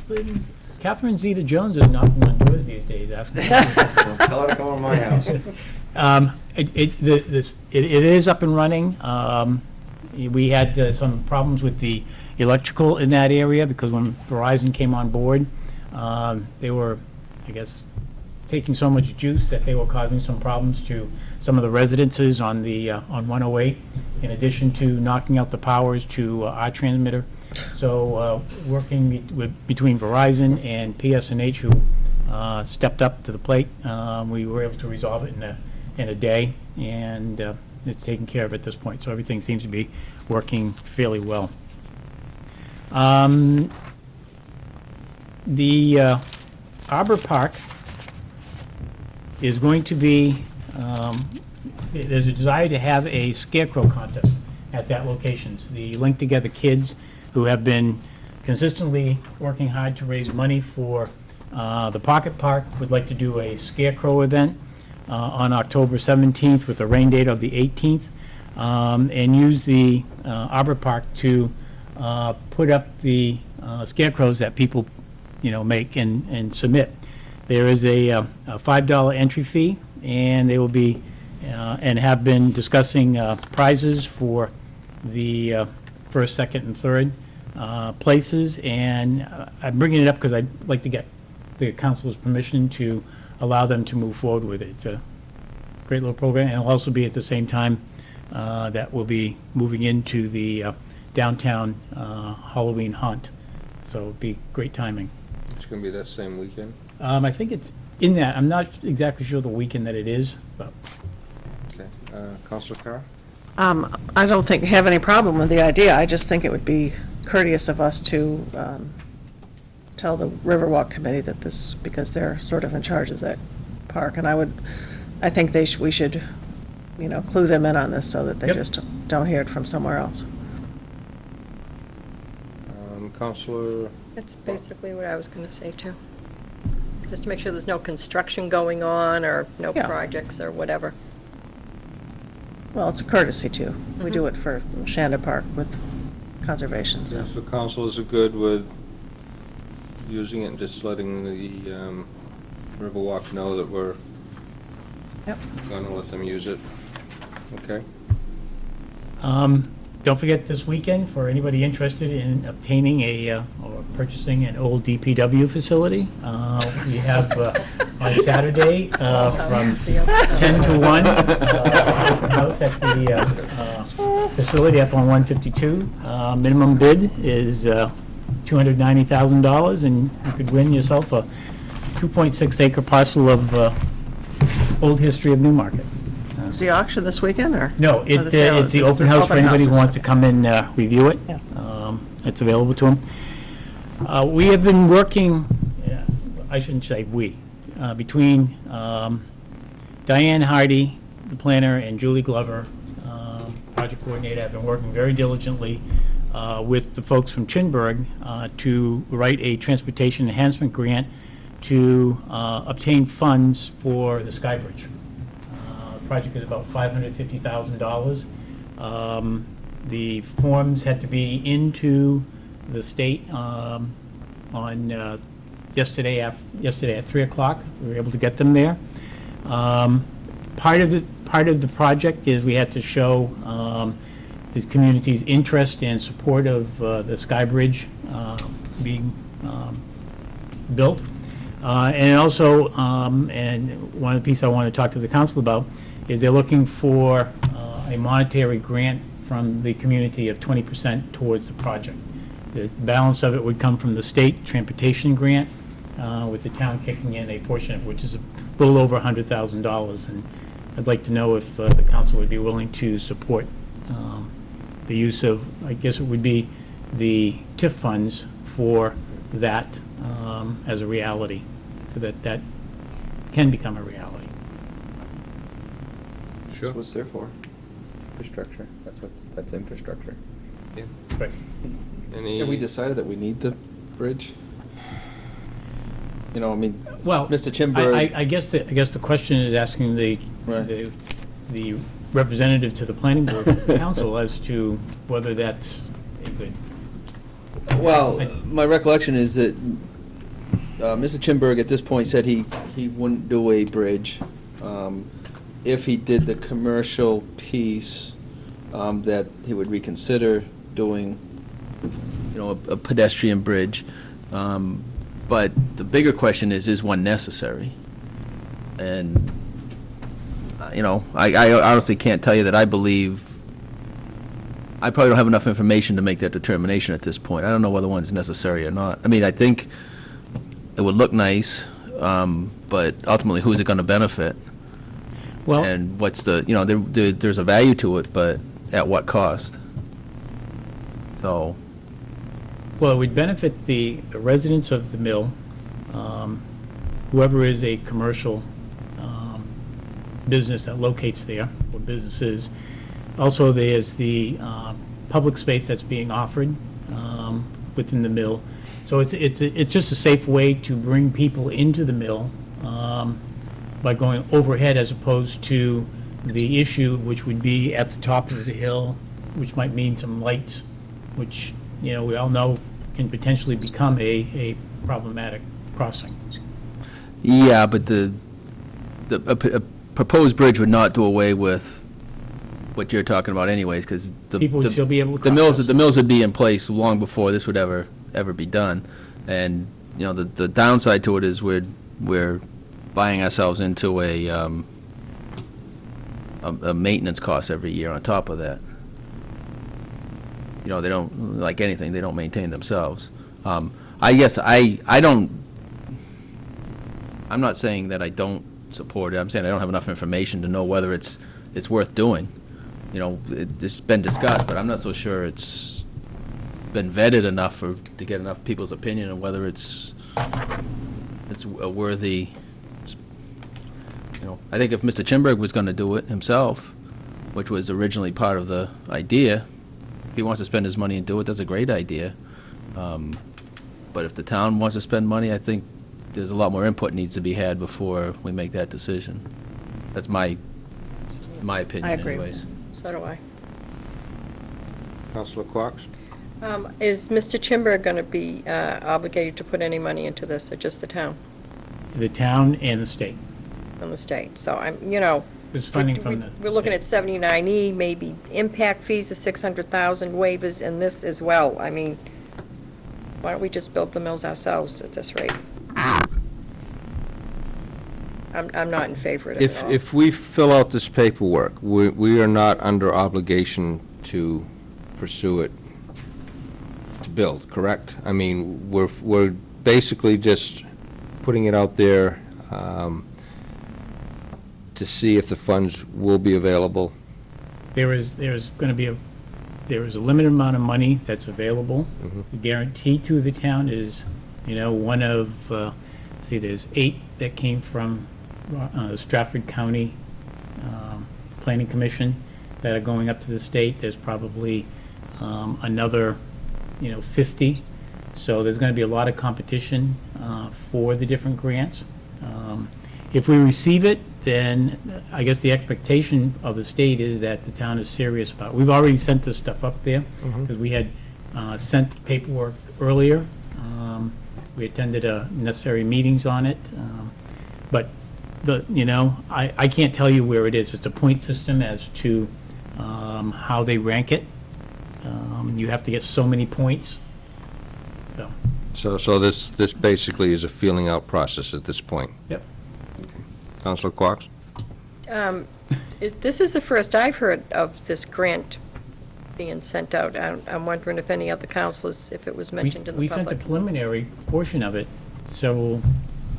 at least a couple months ago. This is not the first time this grant has gone up. We initially sent up the Transportation Enhancement Grant, the overview of it, several months ago. Counselor Bergeron, is that it? I just had a question for Mr. Bottoman. Have there been traffic studies on pedestrian access and egress to the mills as far Yes. as in parking? And Yes. they were satisfied that a conventional crosswalk with the sight lines of the roads and all will be adequate? Yes. Okay. Yes. I know the TRC is still meeting on various issues, but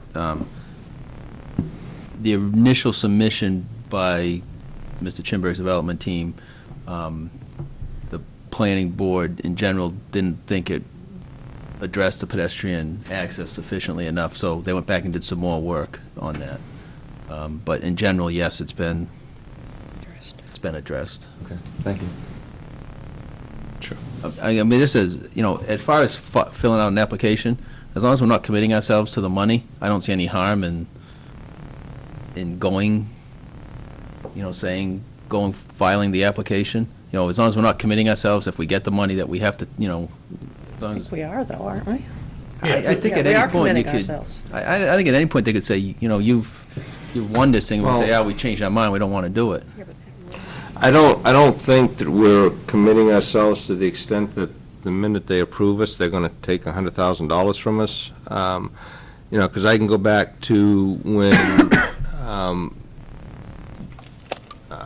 Fallets Brook, the fields up there, Leary Field, when they were looking at that, there was money that was available specifically for that site that the town could get with some matching money, but the town decided to not do it. So that was the end of it. It didn't cost, other than the studies that the town had done previously for other reasons, so I'm not sure that we're under obligation to spend out the $100,000 should we receive this grant or funding or whatever it's called at this point. Councilor Bergeron. I think I know the answer, but I'll ask anyways. This money has to come from the community. What if it came from Mr. Chinberg? Let's say he wanted to add the Sky Bridge to his project. Could he kick in the $100,000? I think that what they're looking for is some kind of a participation, and if Mr. Chinberg wrote a check for $100,000, they wouldn't say no to that. Right. He could write a check to the town. So if we And that went could be- forward, maybe we could, ask Mr. taxes. Chinberg if he would be amenable to help, going towards that fee. I mean, then he gets a Sky Bridge for $100,000. Councilor Dickens. Then doesn't this attach to a building that he's gonna own anyway? So we would still have to have his permission in the end anyway. If he didn't want it, he could say no, and it would just go away. Well, originally in my recollection, the whole thing was his idea. He's the one that had this on his plans. Well, it was no, and you weren't present during the discussions that the council had during the lease. And one of the things was we talked about a sky bridge. Okay. As being a safe way to transport people from one side of the road to the other.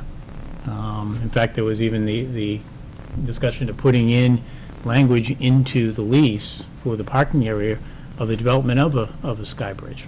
So, Okay, so that was before my I've heard it time, from a right. lot of people that would be a best way to move people from one side of the street to the other. Councilor Cox. And also that it would basically add value there too, because who's going to want to park across the street and walk in the rain into, it would be more, I'd make the property more valuable if the pedestrians had that ability, the residents of the mill, to use that. So it would be in Chinberg's advantage to do it. So we're, I don't know, I guess we're to the point where we have to decide if we want to apply for this or not. They already applied You for it, already though. applied. Well, They I've- took it up to, Applied for we've filed the paperwork, yes, which means you applied for it, yes. right. So, so really, all we need to do is wait and see if we're accepted, and then we got to decide if we're going to accept Right. what they're going to get. Yeah. Okay, so this is more of an FYI at this point than anything else. Do they have a time frame for when they're going to award these? or- That I don't know as to how soon that's going to be. And This is a federal transportation grant? Is that what you said? Funded, administered by the state of New Probably, Hampshire? yes. If I remember right, the federal fiscal year is September 1st to September 1st, I think. So, I mean, these things they could get in a list, and you could be on a waiting list for 5 years. You know what I mean? You could get it tomorrow, or you could wait forever, so. Well, I think that this is being put into a much larger pool, and all the grants will be reviewed, and again, scored by Right. points, on different criteria, so. Council Cox. Could Mr. Town Administrator Winowski check the language to the grant just to make sure that we are not, just so we know going ahead, that we are not, we are obligated to accept this grant? And will it affect us, and if we don't accept it, does it affect us in applying for other grants if we decided not to get this?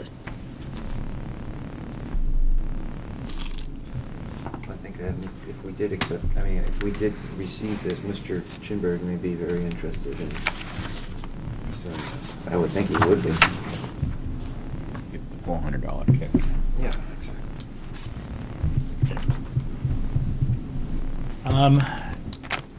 The Comcast Cable Committee is going to be holding a meeting the week of the 28th, just to bring everybody up to speed. It's on the committee. We're hoping that within the next few weeks, we'll have everything all ironed out, so the cable franchise agreement can come to the council for final adoption. We only had 3 items that were outstanding. We've been working on those, so getting that done. And received a letter from Brian Hart, the Executive Director of the Southeast Lands Trust, thanking the town for their participation in their program by the United Way, A Day of Caring. He noted that they have brought 10 loads of material and worked with some volunteers from Liberty Mutual and several other groups to clean up a piece of property over in Newfield. So thanks there, and we are sending them the bill for the items that's been disposed. And that's it. Oh, don't forget that the Heritage Festival is coming up. Week from Friday. Yep, 25th to the 27th. All set? Done. There is no non-public this evening. We're non-public this evening. Motion to adjourn? Is there a second? Second. All in favor? Aye. Thank you, councilors.